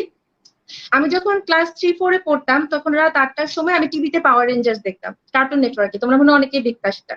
তোমার বাবা অফিস থেকে এসে আমাকে দেখে জিজ্ঞেস করতো যে কি রে মা তুই এত রাত 8টার সময় বসে বসে কার্টুন দেখতেছিস, তোর কি পড়াশোনা নাই? তাহলে তোমার আব্বু আমার তো পড়া শেষ। তো আব্বু বলতো কি রে রাত 8টা বাজে এখনই তো পড়ার সময়, তোর নাকি পড়া শেষ। ঠিক আছে, এরপরে যখন 9-10 উঠলাম এসএসসি পরীক্ষা দেখতাম যে আমার সাথে পোলাপাইন হচ্ছে গিয়ে সব মানে কোচিং এ হচ্ছে গিয়ে কি বলবো মডেল টেস্ট দিয়ে টিয়ে সব একদম মাথা খারাপ অবস্থা। আর আমার তো সিলেবাস আমার কেন জানি এত পড়া লাগতো না, আমি কোচিং এ পরীক্ষা টরীক্ষা দিতাম না, এমনিতে আম্মু পড়াতো তো পরীক্ষা দিয়ে পরীক্ষার আগে রাতে পড়লেই হতো। তো দেখা যায় যখন মেডিকেলে আমি উঠলাম আমি একটা জিনিস খেয়াল করলাম, আমি যদি হচ্ছে গিয়ে মানে প্রতিটা ছোট ছোট পরীক্ষা যখন হয়, মানে আমাদের তো মেডিকেলে আসলে মেইন এক্সামের আগে অনেকগুলো ছোট ছোট ভাইভা পরীক্ষা হয় 10 নম্বরের, যেটাকে আমরা আইটেম বলি। তো প্রতিটা আইটেমের আগে যদি পড়াগুলো আমি একটু তখন ভালো করে পড়ে রাখি তাহলে কিন্তু আমার পরীক্ষার আগে প্রেশারটা অনেক কম পড়ে। আমি তোমাকে বলি যে যখন আমাদের টিচারটা মানে একজন টিচার ক্লাসে একটা টপিক পড়ায়, আমি যদি ক্লাসে তখন অ্যাটেন্টিভ থাকি এবং টিচার কি বোঝাতে চাচ্ছেন আমি যদি সেটা খুব ভালো করে বুঝে পাশে গিয়ে টপিকটা মানে বই খুলে করে মুখস্থ না করে একটু বইয়ের পাতাটা উল্টাই দেখি যে টিচার যেটা পড়ালো বইয়ের কোথায় কোথায় কোন জিনিসটা কিভাবে আছে, এটা যদি আমি একবার দেখে রাখি তাহলে আমার আইটেমের আগেও কিন্তু ওই জিনিসটা পড়তে অত বেশি টাইম লাগে না। ইভেন আইটেমের আগে আমি যদি সেটা ভালো করে পড়ে রাখি আমার বড় যেটা পরীক্ষা মানে কার্ড এক্সাম যেটা সেটার পড়ার আগে আমার কিন্তু এত কষ্ট করতে হয় না। ইভেন আমি দেখলাম যে আমি ফার্স্ট প্রফ দিয়ে এসেছি, সেকেন্ড প্রফ দিয়ে এসেছি, থার্ড প্রফ ইনশাল্লাহ সামনে দিব যদি করোনা সিচুয়েশন ভালো হয়, আমার কিন্তু কোনো পরীক্ষার আগে এত বেশি পড়া লাগতো না। ঠিক আছে, আমি যখনই কলেজের আইটেম দিলাম বা টার্ম বা কার্ড দিলাম আমার কিন্তু কোনো পরীক্ষার আগে আমি তোমাকে যদি গড়ে হিসাব করে দেখাই আমার আইটেমের আগে একটা টপিক তোমার সর্বোচ্চ 3 ঘন্টা 3 থেকে 3.5 ঘন্টা পড়লেই হতো।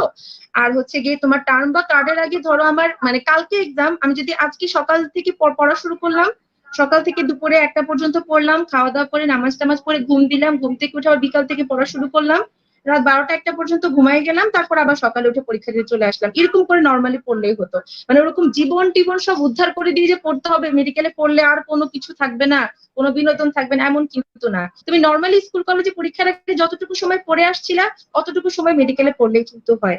তোমার যে পরীক্ষা মানে ডেইলি অনেক অনেক ঘন্টা পড়তে হবে, পরীক্ষার আগে অনেক ঘন্টা পড়তে হবে, নো, তুমি ডেইলি 2-3 ঘন্টা পড়ো, 2-3 ঘন্টা কিন্তু এনা তুমি যদি ডেইলি মেডিকেলের প্রতিটা আইটেমের আগে ডেইলি না আইটেমের আগে যদি 2-3 ঘন্টা পড়ো, ডেইলি লেকচারটা করে এসে জাস্ট ক্লাসে বইগুলো উল্টিয়ে সেই টপিক গুলো দাগায় রাখো এবং পরীক্ষার আগে মোটামুটি সারাদিন মানে খাওয়ার টাইম বাদে, খাওয়া আর তোমার হচ্ছে গিয়ে লেজার টাইমটা বাদ দিয়ে নামাজ বা খাওয়া দাওয়া বাথরুম তারপর লেজার টাইমটা বাদ দিয়ে তুমি যদি যতটুকু সময় বাকি থাকে, সকাল ধরো তোমার 7টা থেকে শুরু করে 1টা, এরপরে সন্ধ্যা তোমার 6টা থেকে শুরু করে রাত 12টা বা 1টা, এই টাইমটুকু একদম রেগুলারলি পড়ো, তাহলে তোমার দেখবা যে ওই আইটেম কার্ডের পড়াটাও হয়ে যায়। কিন্তু ঝামেলা সাথে হচ্ছে প্রফ, এই প্রফ এক্সামটা আমি খুবই ভয় পাই, আমার লাইফের আয়ু কমায় দিছিল এই ফার্স্ট প্রফটা।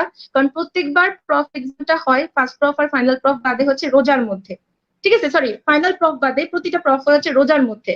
তো রোজার মধ্যে আসলে রোজা রেখে তখন কিন্তু ওই টাইমটা সারাটা দিনই পড়তে হয়, মানে দিন রাত এক করেই পড়তে হয়। সেটা কিন্তু বেশি দিন না, আমি বলি 1 মাস। তুমি এইচএসসি পরীক্ষার জন্য এখন দিন রাত এক করে কি 1 মাস পড়বা না? অবশ্যই পড়বা। এসএসসি পরীক্ষার সময় কিন্তু তুমি দিন রাত এক করে 1 মাস পড়ছিলা। সো ওই প্রফিট টাইমটা তোমার 1 মাস একদম দিন রাত এক করে নাওয়া খাওয়া বাদ দিয়ে তোমার মানে দেখবা যে চেহারার কোনো সুরুত থাকবে না, চোখের নিচে ডার্ক সার্কেল পড়ে যাবে, মাথার চুল পড়ে পুরো টাকলা হয়ে যাবা। তখন কিন্তু অনেক পড়াশোনা করতে হয় যদি তুমি পাশ করতে চাও, কারণ দেখা যায় যে আমাদের পরীক্ষার আগে একদিন মাত্র গ্যাপ দেয়, সে একদিন গ্যাপে অ্যানাটমিতে পুরো ফুল হিউম্যান বডি পড়তে হয়, ফার্মাকোলজির এত মোটা বই শেষ করতে হয়, এতগুলো ড্রাগস এর নাম। সো প্রফিট টাইমটা তোমার একটু বেশি বেশি পড়তে হয়, বাট সেই টাইমটা বেশি না, অনলি 1 মান্থ। কিন্তু বাকি টাইম গুলোতে কিন্তু এত বেশি পড়তে হয় না। তুমি যদি রেগুলারলি টিচারদের লেকচার গুলো খুব অ্যাটেন্টিভলি অ্যাটেন্ড করো, বাসায় গিয়ে জাস্ট বইতে টপিক গুলো দাগায় রাখো, প্রতিদিনকার পড়া প্রতিদিন রেডি করো, তাহলে তোমার অল্প পড়লেই কিন্তু মেডিকেলের পড়া কভার হয়ে যায়। তুমি আমাকে দেখো না, এই যে আমি মানে তোমার সাদাবের যেসব স্টুডেন্ট আছে তাদের উদ্দেশ্যে বলছি, আমি কিন্তু মেডিকেল পড়াশোনার পাশাপাশি প্রত্যেকটা বিয়ে অ্যাটেন্ড করি। আমার ফ্রেন্ডরা জানে আমি কত বিয়ে খাই, তাই না যেবা? ঠিক আছে, আমি হচ্ছে কি ছোটখাটো যতগুলো বিয়ের দাওয়াত পাই আমি সবগুলোতে দৌড় দিই। ঠিক আছে, কারণ করোনার জন্য আমি বিয়ের প্রোগ্রামগুলো মিস করতেছি। আমি প্রত্যেকটা বিয়ের প্রোগ্রাম অ্যাটেন্ড করি। আমাদের সোশ্যাল যতগুলো ফ্যামিলি গ্যাদারিংস থাকে আমি প্রত্যেকটা ফ্যামিলি গ্যাদারিংস এ যাই।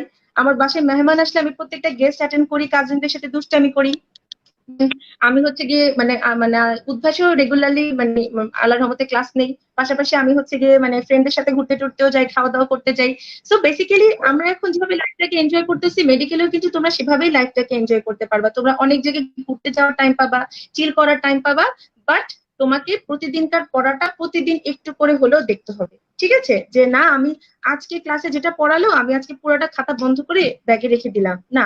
তুমি বাসায় গিয়ে অন্তত একটু দেখবা যে আমাকে কোন টপিকটা পড়ানো হয়েছে, আমি একটু বইতে জিনিসটা দাগায় রাখি, যাতে পরে তুমি নতুন করে পড়তে গেলে সেটা একদম পুরাপুরি আনলোন না লাগে। যদি এই রেগুলারিটিটা অ্যাটলিস্ট মেনটেন করতে পারো, তুমি যদি প্রতিদিন তোমার পড়ার টেবিলকে 1 ঘন্টা টাইম দাও, তোমার কিন্তু পরীক্ষার আগে ওরকম করে 24 থেকে 48 ঘন্টা পড়া লাগবে না। তুমি যদি প্রতিদিন বইটাকে 1 ঘন্টা টাইম না দাও, প্রতিদিনের 1 ঘন্টা জমতে জমতে জমতে জমতে এতগুলো ঘন্টা হয়ে যাবে।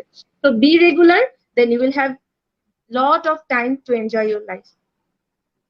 That's it. হ্যাঁ, এইটা হচ্ছে মেইন কথা। মেডিকেলে আসলে রেগুলারিটিটা ধরে রাখা লাগে, যে রেগুলারিটি ধরে রাখলে মেডিকেলে তখন আর এত প্রেসার এত চাপ সেই জিনিসগুলো একটু কম হয়ে যায়। এখন একটা প্রশ্ন হচ্ছে যে সোহান করছিল অনেকক্ষণ ধরে, যে প্রশ্নটা, যে একটা প্রশ্ন ছিল যে মেডিকেলের প্রিপারেশন নিলে কি ভার্সিটি প্রিপারেশন ফুল হয়ে যায় কিনা। এটার অ্যান্সার আমিই দিই একটু, যে মেডিকেলের প্রিপারেশন আর ভার্সিটি প্রিপারেশনের মধ্যে পার্থক্য হচ্ছে ভার্সিটি বলতে তো অনেকগুলা ভার্সিটি। এখন ইউনিভার্সিটি বলতে তুমি কোন ইউনিভার্সিটি বোঝাচ্ছ? যদি ঢাকা ইউনিভার্সিটির কথা বলো, তো যেটা আমি বারবার আমার ভিডিও গুলায় বলি, যে ফোর্থ সাবজেক্ট হিসেবে ম্যাথ রাখতে ঢাকা ইউনিভার্সিটির জন্য। ঢাকা ইউনিভার্সিটির জন্য ফোর্থ সাবজেক্ট হিসেবে যদি ম্যাথ রাখা হয় তাহলে সেটা সবচেয়ে বেটার, যে ম্যাথের বদলে বাংলা বা ইংলিশ দাগানো যায়। সো মেডিকেলের প্রিপারেশন নিলে মোটামুটি ভার্সিটি প্রিপারেশন কভার আপ হয়ে যায়, আমার হয়ে গিয়েছিল। মেইন জিনিসটা ডিপেন্ড করে তোমার ইন্টারের প্রিপারেশনের উপর। ইন্টারে যদি তোমার ম্যাথ ফিজিক্স এগুলো খুব ভালো পড়া থাকে, বিশেষ করে ফিজিক্সটা, তখন কিন্তু এটা ঢাকা ইউনিভার্সিটিতে খুব হেল্পফুল হয়। আচ্ছা, আর এখন আমি একটু প্রশ্ন করবো জেবার দীপকে, সাবজেক্ট ওয়াইজ দুইটা, একটু আমাদের স্টুডেন্টদের মধ্যে বায়োলজি এবং কেমিস্ট্রি এই দুইটা নিয়ে একটু খুব ঝামেলা। তো আমি জেবাকে প্রশ্ন করবো যে বায়োলজি ভালো লাগে না অনেকের, বায়োলজিটা কিভাবে ভালো লাগানো যায়, এবং বায়োলজিটা জেবা কিভাবে তার স্টুডেন্টদের সামনে মজার করে উপস্থাপন করে। তো বায়োলজিটা কিভাবে স্টুডেন্টদের ভালো লাগানো যায়, বা বায়োলজি কিভাবে স্টুডেন্টরা পড়তে পারে, এই ব্যাপারে একটু টিপস চাচ্ছি জেবার কাছে। আচ্ছা, প্রথম কথা হচ্ছে বায়োলজি ভালো লাগে না, কেন ভালো লাগে না? এটার একটা ইম্পর্টেন্ট রিজন হচ্ছে সবাই মনে করে বায়োলজি মুখস্থ করার সাবজেক্ট, বায়োলজি অনেক বোরিং, বায়োলজি একবার পড়া শুরু করলে সারা রাতও পড়া শেষ হয় না এবং পড়তে গেলে কিছু বুঝতে পারি না। স্পেসিফিক্যালি মেয়েরা তো একটু পড়ুয়া হয়, আমি যেটা দেখছি মেয়েদের অনেকের কাছে বায়োলজিটা ভালো লাগে, অনেকেরই প্যাশন থাকে যে ডক্টর হবে, বাট ছেলেদের বেশিরভাগই বলে যে বায়োলজি অপশনাল রাখছি আপু, মানে কোনো মতে এইচএসসি পাস করলে আর জীবনে কোনোদিন পড়বো না। And এইটা অ্যাকচুয়ালি খুব একটা ভুল ডিসিশন। বিকজ আমি যেটা মনে করি, আমি আমার এইচএসসি লাইফ থেকে যেটা মনে করি, ম্যাথ বা ফিজিক্স তুমি যদি বুঝছো, কেমিস্ট্রিও টু সাম এক্সটেন্ট তুমি যদি বুঝছো, তুমি পরীক্ষা খাতে কিছু হলে অ্যান্সার করে আসতে পারবা, মুখস্থ করাটা আমার একটা দরকার হয় না। কিন্তু বায়োলজি এমন একটা সাবজেক্ট, তুমি যদি রেপাস পেতে চাও তাহলে তোমাকে পড়তেও হবে, বুঝতেও হবে। তুমি না বুঝে জীবনেও মুখস্থ করতে পারবে না, সম্ভবই না। আর তুমি শুধু মুখস্থ করেও পার পাবে না, তোমাকে বুঝতেই হবে। আর বুঝেও মানে শুধু বুঝলে কাজ নাই, তোমাকে মুখস্থ করতে হবে, না তুমি পরীক্ষাতে লিখতে পারবে না। এন্ড বায়োলজিতে অনেক ফিগার্স থাকে, সেই ফিগার গুলো প্র্যাকটিসও করতে হয়, কারণ ফিগার না দিলে নাম্বার পাবা না। সো বায়োলজি অ্যাকচুয়ালি প্রচুর করতে হয়। এখন তুমি যদি বলো যে বিরক্ত লাগে পড়বো না, তাহলে তুমি কিভাবে A+ পাবা? এখন বলতে পারো যে আচ্ছা ঠিক আছে, তা আমি ইঞ্জিনিয়ার হবো, আমার বায়োলজি লাগবে না, কিন্তু তুমি কি ডিসিশন মানে এখন থেকে নিয়ে নিচ্ছ যে তুমি ইঞ্জিনিয়ার হবা? তুমি কি শিওর যে তুমি চান্স পাবে যে কোনো একটা ইঞ্জিনিয়ারিং ইনস্টিটিউটে? নাও তো পেতে পারো। সেক্ষেত্রে ঢাকা ইউনিভার্সিটি বলো বা যে কোনো ইউনিভার্সিটিতে বলো, বায়োলজি বেসড সাবজেক্ট কিন্তু সবচেয়ে বেশি। সো তোমার বায়োলজিটা ভালো লাগাতেই হবে। এখন কিভাবে ভালো লাগবে, এটা অবভিয়াসলি আমাদের টিচারদের দায়িত্ব, যে আমরা কিভাবে তোমাদের কাছে প্রেজেন্টেবল করে এটাকে প্রেজেন্ট করতে পারি। আমাদের কাছে তোমরা কেন আসবা যদি তোমরা নিজেরাই সব পারো? অবভিয়াসলি 1 ঘন্টা টানা বায়োলজি পড়াইলে কারোরই ভালো লাগে না, আমরা নিজেরই পড়াইতে পড়াইতে বিরক্ত লেগে যে কি ব্যবহার করতেছি 1-1.5 ঘন্টা। অফকোর্স পড়াবো 20 মিনিট, তারপরে 5 মিনিট গল্প করব, মজা করব, তারপরে আবার পড়ায় যাব, এরকম করে আমি পড়ানোর চেষ্টা করি। আমি আমার স্টুডেন্টদের কাছ থেকে মাশাআল্লাহ অনেক ফিডব্যাক পাই। এতটুকু, থ্যাংক ইউ। আচ্ছা, এখন আমি একটু দীপকে প্রশ্ন করতে চাই। আমাদের দীপ হচ্ছে ম্যাথ ফিজিক্সে খুবই ভালো, সে মেডিকেলে পড়ে, মেডিকেল স্টুডেন্টরা মেইনলি বায়োলজি কেমিস্ট্রি পড়ায়, দীপ আবার বায়োলজি কেমিস্ট্রি পড়াতে চায় না, সে ম্যাথ ফিজিক্স পড়ায়। এবং আমি ইন্টার থেকে যেহেতু দীপের সাথে পরিচয়, তো দীপ দেখি ম্যাথ ফিজিক্সে খুব ভালো। সো আমাদের স্টুডেন্টের মধ্যে কিছু কিছু যারা হচ্ছে যে মেডিকেলে ভর্তি হতে চায়, মেডিকেলে যারা ভর্তি হতে চায় তারা ম্যাথ ফিজিক্সে ভালো হয় না, বা ম্যাথ ফিজিক্স তাদের কাছে একটা ভয়াবহ সাবজেক্ট লাগে, বা ম্যাথে বিশেষ করে ম্যাথমেটিক্স স্টুডেন্টরা ভালো হয় না। তা আমি দীপের কাছে জানতে চাই যে ম্যাথ ফিজিক্সে কিভাবে ভালো হওয়া যায়, এবং ম্যাথ ফিজিক্সটা দীপ কিভাবে এখনো কন্টিনিউ করে, বা সোজা ভাষায় ম্যাথ ফিজিক্স স্টুডেন্টরা কিভাবে ভালো করতে পারে। আচ্ছা, তো ম্যাথ ফিজিক্সের কনসেপ্ট হচ্ছে দুইটা, একটা হচ্ছে তোমাদের ইন্টারের বা এইচএসসি এর সেগমেন্ট, আর একটা হচ্ছে তোমাদের অ্যাডমিশনের সেগমেন্ট। তো এইচএসসি এর সেগমেন্ট যেটা, সেই সেগমেন্টের জন্য হচ্ছে তোমরা তোমাদের যে বেসিক বইগুলো আছে সেই বইগুলোর থিওরি পড়বা। থিওরি অবশ্যই পড়া দরকার, কারণ অ্যাডমিশন টেস্টে তো থিওরি থেকে আসতেছেই কোয়েশ্চেন। যে থিওরি আমরা সবসময় দেখি অনেক টিচাররা যেটা করে যে সূত্র শিখায় ফিজিক্সের, সূত্র ওইখান থেকে শাহজাহান তপন বা ইসাক স্যারের বই থেকে কিছু ম্যাথ করায়, দেন শেষ। ফিজিক্স বলতে এইটুকু বুঝি আমরা। এইটুকু যারা ফিজিক্স করো তারা মেবি সর্বোচ্চ ইন্টারে A+ পেয়ে যাবা, বাট সামনে যায় আর ভালো কিছু এক্সপেক্ট করতে পারবা না। অনেক কোয়েশ্চেন আমি দেখছি অ্যাডমিশন টেস্টে, যেগুলো হচ্ছে তোমাদের ওই থিওরিটিক্যাল যে ডিরাইভেশন থাকে, বিভিন্ন বিভিন্ন সূত্রগুলার ফর্মুলা থাকে, সেই সূত্রগুলার আগের লাইন, ডিরাইভেশনের মাঝখানের কোনো একটা লাইন, কোনো একটা অনুসিদ্ধান্ত নিয়ে হচ্ছে তোমাদেরকে ফেস করতে হয়। তো ওই জিনিসগুলা আগে থেকেই স্ট্রং থাকা লাগবে। তো এখন আরেকটা যেটা করতে পারো, তোমরা ফিজিক্স নর্মালি যা পড়তেছো তার সাথে জয়কলির যে সব বইগুলো আছে সেগুলো যদি কিছুটা প্র্যাকটিসে তোমরা ইন্টার লাইফ থেকে রাখতে পারো, তাহলে অ্যাডমিশনের টাইমে শুধুমাত্র ওই মেন বই পড়ার সময় অতটা হবে না যে মেন বই থেকে প্র্যাকটিস করি। প্রতি কিছুদিন কয়েকদিন পর পরই Dhaka versity, Jahangirnagar university, Chittagong university, Rajshahi university, মানে মেজর যে ইউনিভার্সিটি গুলো আছে সেগুলার কোয়েশ্চেন ব্যাংক সলভ করো, ফিজিক্স, ম্যাথ, কেমিস্ট্রি সবগুলোর ক্ষেত্রে। তো ফিজিক্স আর ম্যাথের ক্ষেত্রে তুমি যদি কোয়েশ্চেন ব্যাংক গুলা সলভ করো, তাহলে তাদের কোয়েশ্চেনের প্যাটার্নটা বুঝতে পারবা। কোয়েশ্চেনের প্যাটার্ন বুঝতে পারলে তুমি নিজেই বুঝতে পারবা যে কোন এরিয়াতে তোমার একটু প্রেশার দিতে হবে বেশি, আর কোন এরিয়াতে একটু কম প্রেশার বা কম ইম্পর্টেন্স দিলেও তোমার চলবে। তো ম্যাথ ফিজিক্স এর ক্ষেত্রে এই জিনিসটা মেনটেন করবা, যে প্র্যাকটিসটা মেনটেন করার জন্য মেন বইয়ের পাশাপাশি আমি রেকমেন্ড করব জয়কলি হোক, বা এছাড়া আরো অনেক বই আছে কোয়েশ্চেন ব্যাংক টাইপ যেই সব বইগুলা, সেগুলা দেখবা। আর সবচাইতে বড় যেই কথাটা তোমরা এখন থেকেই বাদ দেওয়ার চেষ্টা করো, যেই জিনিসটা, সেই জিনিসটা হচ্ছে শর্টকাট নিয়ম। শর্টকাট নিয়ম যারা এখন থেকে প্র্যাকটিস করতেছো, শিখে ফেলতেছো, অ্যাডমিশন টেস্টে বাস খাবা এটা মোটামুটি কনফার্ম। শর্টকাট প্রসিডিউরে তোমরা অ্যাডমিশন টেস্টে একটা কোশ্চেন যদি কমন পেয়ে যাও আলহামদুলিল্লাহ, কিন্তু তুমি অ্যাজ এ হোল অনেক কিছু কমন ফেলতে পারবা না, শিখতেও পারবা না কিছু। শর্টকাট থেকে বের হয়ে আসো, নিজের শর্টকাট নিজে তৈরি করো। ওই কোনো কোচিং এর নাম নেবো না, কোন কোচিং কি শর্টকাটের ছোট বই দিচ্ছে তোমার এইচএসসির পরে লাইন ধরে ওইসব বই নিয়ে যে মুখস্থ করতেছো, এগুলা করলে তুমি ফিজিক্স আর ম্যাথের পায়ে কুড়াল মারবা। এগুলার কোনো প্রয়োজন নাই, নিজে নিজে প্র্যাকটিস করো, শর্টকাট নিজে প্রসিডিউর বানাও যে এই ধরনের থাকলে আমি এইভাবে ফেস করবো। ঠিক আছে? তো ফিজিক্স আর ম্যাথের সৌন্দর্য এখানে যে তুমি যা আছে সেইখান থেকে তুমি কাজ শুরু করতে পারবা, নট দ্যাট তোমার মাথায় কি কি মুখস্থ আছে। ঠিক আছে, প্র্যাকটিসকে তুমি ইউজ করতে পারবা, নট দ্যাট আগের মুখস্থ কোনো জিনিসকে বা ফর্মুলাকে, ওইগুলা খুব একটা কাজে দিবে না। তো শর্টকাট তোমরা অ্যাভয়েড করো, আর হচ্ছে বিভিন্ন জয়কলি মানে কোয়েশ্চেন ব্যাংক ফলো করার চেষ্টা করো, সেটাই আমি বলবো। সাদাব। আচ্ছা, তো দীপ খুব ভালো একটা কথা বলছে, আসলে শর্টকাট থেকে দূরে চলে আসা উচিত। আমরা আসলে শর্টকাট, মানে আমরা এখন জেনারেশনটা খুব শর্টকাট চাই বা নিনজা টেকনিক চাই। তা আসলে শর্টকাট দিয়ে আসলে সফলতা পাওয়া যায় না। আচ্ছা, একটা প্রশ্ন এসেছে, একটা প্রশ্ন নিয়ে। এখন ডিইউতে ইংলিশ এবং বাংলা রিটেন এই ক্ষেত্রে নাম্বার কম পাওয়ার চান্স থাকে, কিন্তু মেডিকেল প্রিপারেশনের সময় ম্যাথ করাটা টাফ। টোটালি ম্যাথ দিতে চাইলে তাতে কি কোনো লস হবে?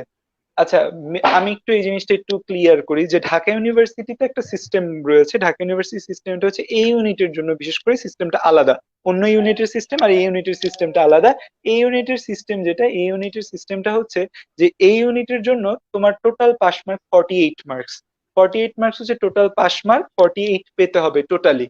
তো টোটালি সিকিউ এবং এমসিকিউর জন্য আলাদা আলাদা মার্কস রয়েছে। সো দেখা যায় ঢাকা ইউনিভার্সিটি প্রিপারেশনের জন্য, যখন ঢাকা ইউনিভার্সিটির জন্য প্রিপারেশন নিতে যাবে তখন হচ্ছে যে তিনটা বেসিক সাবজেক্টে খুব স্ট্রং হওয়ার চেষ্টা করবে। যদি তোমার ফোর্থ সাবজেক্ট ম্যাথ হয়, এখন যদি কেউ বলো যে আমার ফোর্থ সাবজেক্ট বায়োলজি, তাহলে এটা তুমি একটা প্রথমেই ভুল করে ফেলছো, এখন সেটা তো রিরাইট করা যাবে না, যেহেতু তুমি ফোর্থ সাবজেক্ট ম্যাথ নেওয়ার জায়গায় বায়োলজি নিয়েছো। তো তোমার যদি ফোর্থ সাবজেক্ট ম্যাথ হয় তখন তোমার ম্যাথ তো দাগাতেই হবে, কিছু হালকা পাতলা ম্যাথ তুমি একটু দেখে রাখলে।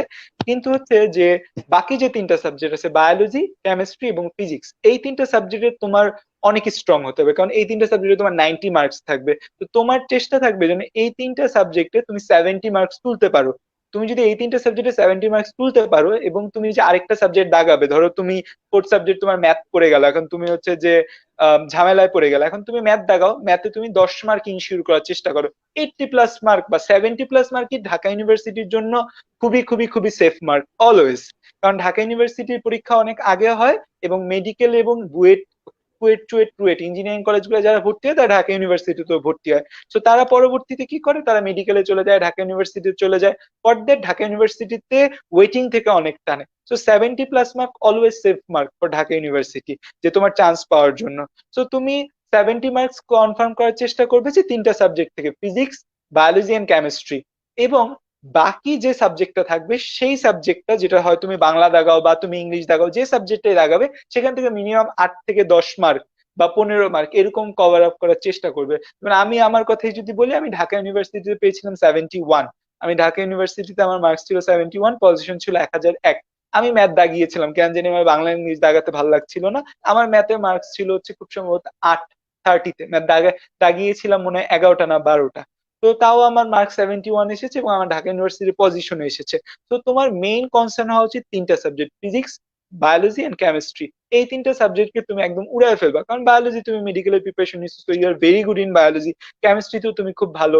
এখন বাকি থাকে ফিজিক্স, ফিজিক্সটা ইন্টার লেভেলে খুব ভালো হতে হবে। যেমন আমার এবং দীপ দুইজনই, দীপ যেটা বললো যে আমরা প্র্যাকটিস করছি খুব, দীপও হচ্ছে যে ফিজিক্স খুব প্র্যাকটিস করছে। আমাদের প্র্যাকটিস করার একটা কারণ ছিল, আমরা যে টিচারের কাছে পড়তাম সেই টিচার আমাদের 2 ঘন্টা বসে জাস্ট ফিজিক্স ম্যাথ গুলাই করাতো।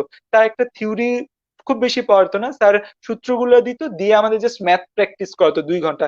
দ্যাটস ওয়াই আমাদের ফিজিক্স এর দক্ষতাটা খুব ভালো এসে গিয়েছিল এবং ফিজিক্স ম্যাথ খুব অল্প সময়ে করার ক্ষেত্রে আমরা খুব ভালো হয়েছিলাম, কারণ স্যারের পাশে আমাদের প্রতিযোগিতা লেগে যেত। দীপের যদি মনে থাকে যে স্যারের পাশে আমরা প্রতিযোগিতা করতাম যে কে কার আগে অ্যান্সার দিতে পারি, মানে এটা নিয়ে মারামারি লেগে যেত যে কে কার কত আগে অ্যান্সার দেওয়া যায়। মানে আমরা নিজেরা শর্টকাট টেকনিক বের করে নিতাম যে এই শর্টকাটে করে আমরা আগে দ্রুত অ্যান্সার দিব।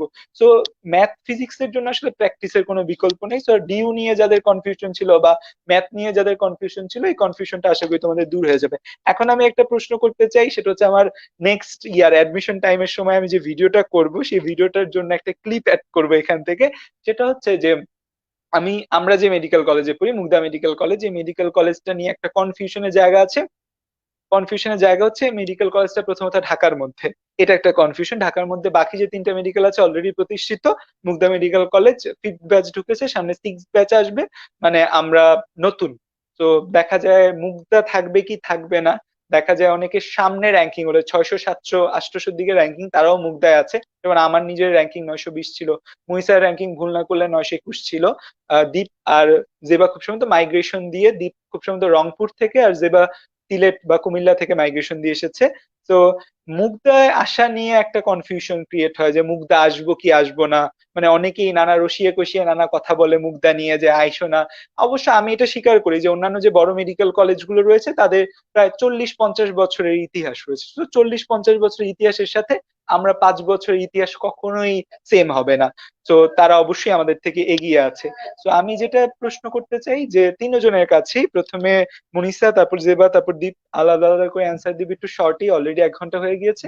যে মুগদা মেডিকেল কলেজে পড়ে তোমাদের পার্সোনালি কোনো সমস্যা হচ্ছে কিনা, বা মুগদা মেডিকেল কলেজে তোমরা যে সার্ভিসটা পাচ্ছ নতুন মেডিকেল হিসেবে, ইন কম্পেয়ার অন্য মেডিকেল আরো ভালো বেটার সার্ভিস থাকবে, তো মুগদা মেডিকেল কলেজে তোমরা যে সার্ভিসটা পাচ্ছ সেটা কি তোমাদের জন্য ফ্রুটফুল হচ্ছে কিনা, বা তোমরা হ্যাপি কিনা টিল নাও? যেহেতু আমরা অলরেডি 4th ইয়ারে আছি, আমরা বুঝতে পারছি যে আমাদের মেডিকেল লাইফটা কেমন দিকে যাচ্ছে। তো আমি তিনজনে একটু অভিমত চাই। প্রথমে মুনিসা বলুক যে আসলে প্রশ্নটা আশা করি মুনিসা বুঝতে পেরেছো। আচ্ছা, ঠিক আছে।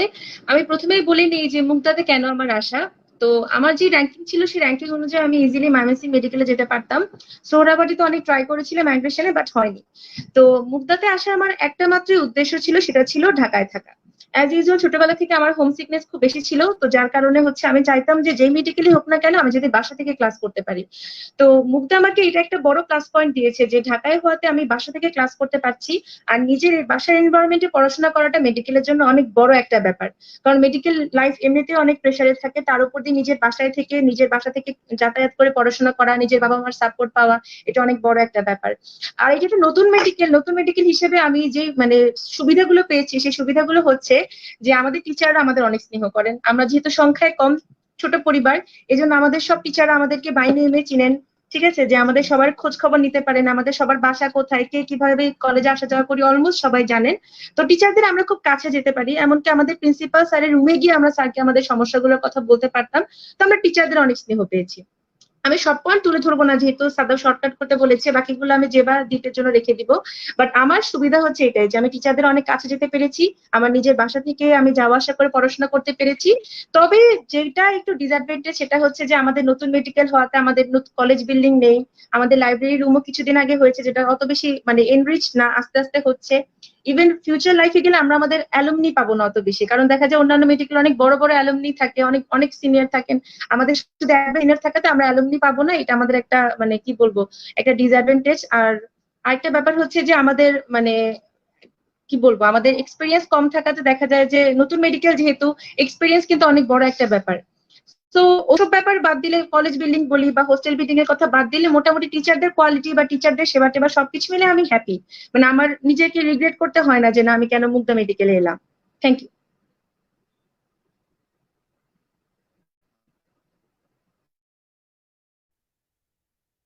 এখন জেবার উত্তর জানতে চাচ্ছি। মনিসাকে ধন্যবাদ তার উত্তরের জন্য। জেবা যদি হচ্ছে তার উত্তরটা দিত। থ্যাংক ইউ সাদা। First of all I want correct you, আমি রাজশাহী মেডিকেল থেকে মাইগ্রেশন নিয়ে আসছি। বারেবা যাই হোক, এখন হচ্ছে যেহেতু রাজশাহী মেডিকেলটা মুগদা মেডিকেলের তুলনায় অনেক বড় একটা মেডিকেল, অনেক পুরান একটা মেডিকেল, আমি আমার নিজের ফ্যামিলি থেকে অনেক কনস্ট্রেন্টস পাইছি যে কেন তুমি মুগদায় যাবা, একটা সেকেন্ড ব্যাচ হিসেবে পেশেন্ট নাই, রাজশাহী মেডিকেল কত বড় একটা মেডিকেল, তুমি মুগদায় কোনো ক্যাম্পাস লাইফ পাবা না, হ্যান না তেন না, অনেক কথা শুনছি। কিছু সত্যি কিছু অসত্যি, যেটা আমরা এখন এখানে মুগদায় এসে জানলাম। কিন্তু কথা হচ্ছে হোস্টেল লাইফ একটা সম্পূর্ণ নতুন লাইফ। বাসায় থেকে পড়াশোনা একরকম, হোস্টেলে গিয়ে পড়াশোনা পুরাটাই ভিন্ন রকম। আমি নিজে রান্না করতে পারি কিনা, একা একা থাকতে পারি কিনা, চলাফেরা করতে পারি কিনা, এখানে অনেকগুলো ফ্যাক্টর কাজ করে। তো যার এরকম কনফিডেন্স আছে যে না ঠিক আছে আমি নিজে নিজে চলতে পারবো, সে গেল, সমস্যা নেই। But I was not like that, আমি এখনো সেরকম না। আমি আমার ফ্যামিলি ছাড়া কখনোই নিজে নিজে কিছু করে অভ্যস্ত না, হোস্টেল লাইফে থাকতে পারতাম না। তার উপরে মেডিকেলে এত পড়াশোনার প্রেশার, নতুন একটা লাইফে গিয়ে ডিপ্রেশনটা অনেক বেড়ে যেত। সেগুলো বুঝাইছি আব্বু আম্মুকে। তারপরে পুরো গোষ্ঠীর বিরুদ্ধে গিয়ে ঠিক আছে আমাকে মুগদায় মাইগ্রেশন নিয়ে আনা হলো। তারপরে এখানে এসে দেখলাম যে সবাই খালি বলতেছে নাই নাই নাই, এই নাই সেই নাই, আমাদের কলেজ বিল্ডিং নাই, আমাদের ক্লাসরুম নাই, আমাদের প্রজেক্টর নাই, হ্যান ত্যান অনেক নাই নাই এর মধ্যে প্রথম দিন আমার একটু মনটা খারাপ হয়ে গেল যে কি করলাম, রাজশাহী এত ভালো একটা মেডিকেল ছিল, এখানে কেন আসলাম। বাট তারপরে যখন ক্লাস শুরু হলো তখন আমি বুঝলাম যে অ্যাকচুয়ালি নাই নাই এই কথাগুলো সবসময় সত্যি না। নাই, কিন্তু তারপরে যতটুকু আছে সেটা নিয়ে আমরা আমাদের বেস্ট করার চেষ্টা করতেছি, এটাই হচ্ছে মুক্তার সাকসেস। বিকজ আমি এখন পর্যন্ত এমন হয় নাই যে একটা ভিসেরা নাই আমরা পড়তে পারতেছি না, আমাকে প্রফে সেই ভিসেরার কথা জিজ্ঞেস করছে স্যার, এরকম কখনো হয় নাই। আমাদের টিচারটা এত হেল্পফুল ছিল, যেখান থেকে যা পারছে সবকিছু নিয়ে এসে আমাদেরকে দেওয়ার চেষ্টা করছে। আমাদের principal sir, x vice principal যিনি, অনেক বেশি হেল্পফুল। অ্যান্ড প্রত্যেকটা ডিপার্টমেন্টের টিচার আমাদেরকে এত সুন্দর করে বোঝায়। অ্যান্ড মনিষা যেটা বললো যে সবাইকে বাই নেম চেনে, কার কোথায় কি ফল্ট আছে না আছে, কার এই জিনিসটা একটু কম করা হয়েছে, তাকে একটু এই জিনিসটাকে সাপোর্ট দেওয়া উচিত, এগুলো প্রত্যেকটা টিচার আমাদেরকে অনেক ভালো করে বুঝে। দ্যাটস ওয়াই আমরা তাদেরকে টিচার হিসেবে না, বাবা মায়ের মতো পেয়েছি। এটা হয়তো সেকেন্ড ব্যাচ হিসেবে বা কম স্টুডেন্ট জন্যই এই সুবিধাটা পেয়েছি, কিন্তু যদি ধরো ফোর্থ ফিফথ ব্যাচ বা তার চেয়ে আরো পরে যদি আমি আসতাম, তাহলে হয়তো এত স্টুডেন্টের ভিড়ে পরিচিতি পেতাম না। পুরানো মেডিকেলের অনেক সুবিধা আছে, কিন্তু এই একটা অসুবিধা আছে যে টিচাররা চেনে না।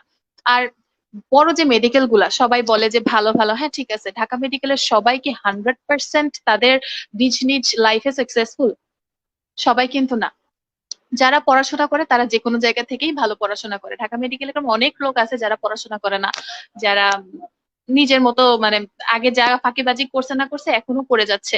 তো কখনোই কোনো একটা জায়গার বেসিসে একটা স্টুডেন্টকে জাজ করা ঠিক না। স্টুডেন্ট থাকবে স্টুডেন্টের মতো, টিচাররা তো তাদের 100% দিয়ে সবাই কোথাও না কোথাও থেকে শুরু করে। শুরুটা কষ্টদায়ক হলেও শেষমেশ আমরা অনেক ভালো সার্ভিসই পাইছি। আমি বলবো মুগদা থেকে আমি তো 100% সাকসেসফুল, যে আমি মানে অ্যাটলিস্ট আমি অনেক স্যাটিসফাইড। আমি আমার বাসা থেকে পড়াশোনা করতে পারতেছি, আমি টিচারদের কাছ থেকে যেরকম বেনিফিট আশা করি সেরকম বেনিফিট পাচ্ছি, আমি আমার নিজের পছন্দ মতো একটা লাইফ। That's it.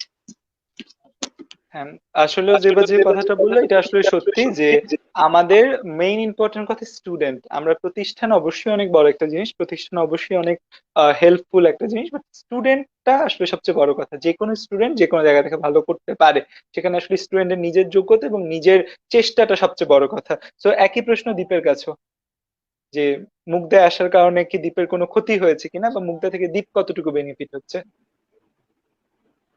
হুম, এটা আসলে আমরা যে কোনো ক্ষেত্রেই দেখবো যে তোমার সফলতার জন্য দুইটা জিনিস ইম্পর্টেন্ট বা দুইটা সাপোর্ট, সেটা হচ্ছে environmental support and mental support. আমি বলতেছি না মুগদা মেডিকেল কলেজ বা নতুন যেসব মেডিকেল কলেজগুলো হচ্ছে সেগুলোতে এনভায়রনমেন্টাল সাপোর্টটা 100% তুমি সাথে সাথে পেয়ে যাবে। কিছুটা সময় লাগবে, স্বাভাবিক, আমাদের দেশের ইনফ্রাস্ট্রাকচারটা এরকম যে একটু সময় লাগবে। তো এগুলোর সাথে একটু মানায় নিতে হবে। তুমি যখন তোমার বাসায় নতুন উঠো, তো তোমার বাসায় প্রথম দিনেই তো তোমার রুমের প্রত্যেকটা আসবাবপত্র থাকে না, আস্তে আস্তে হয়।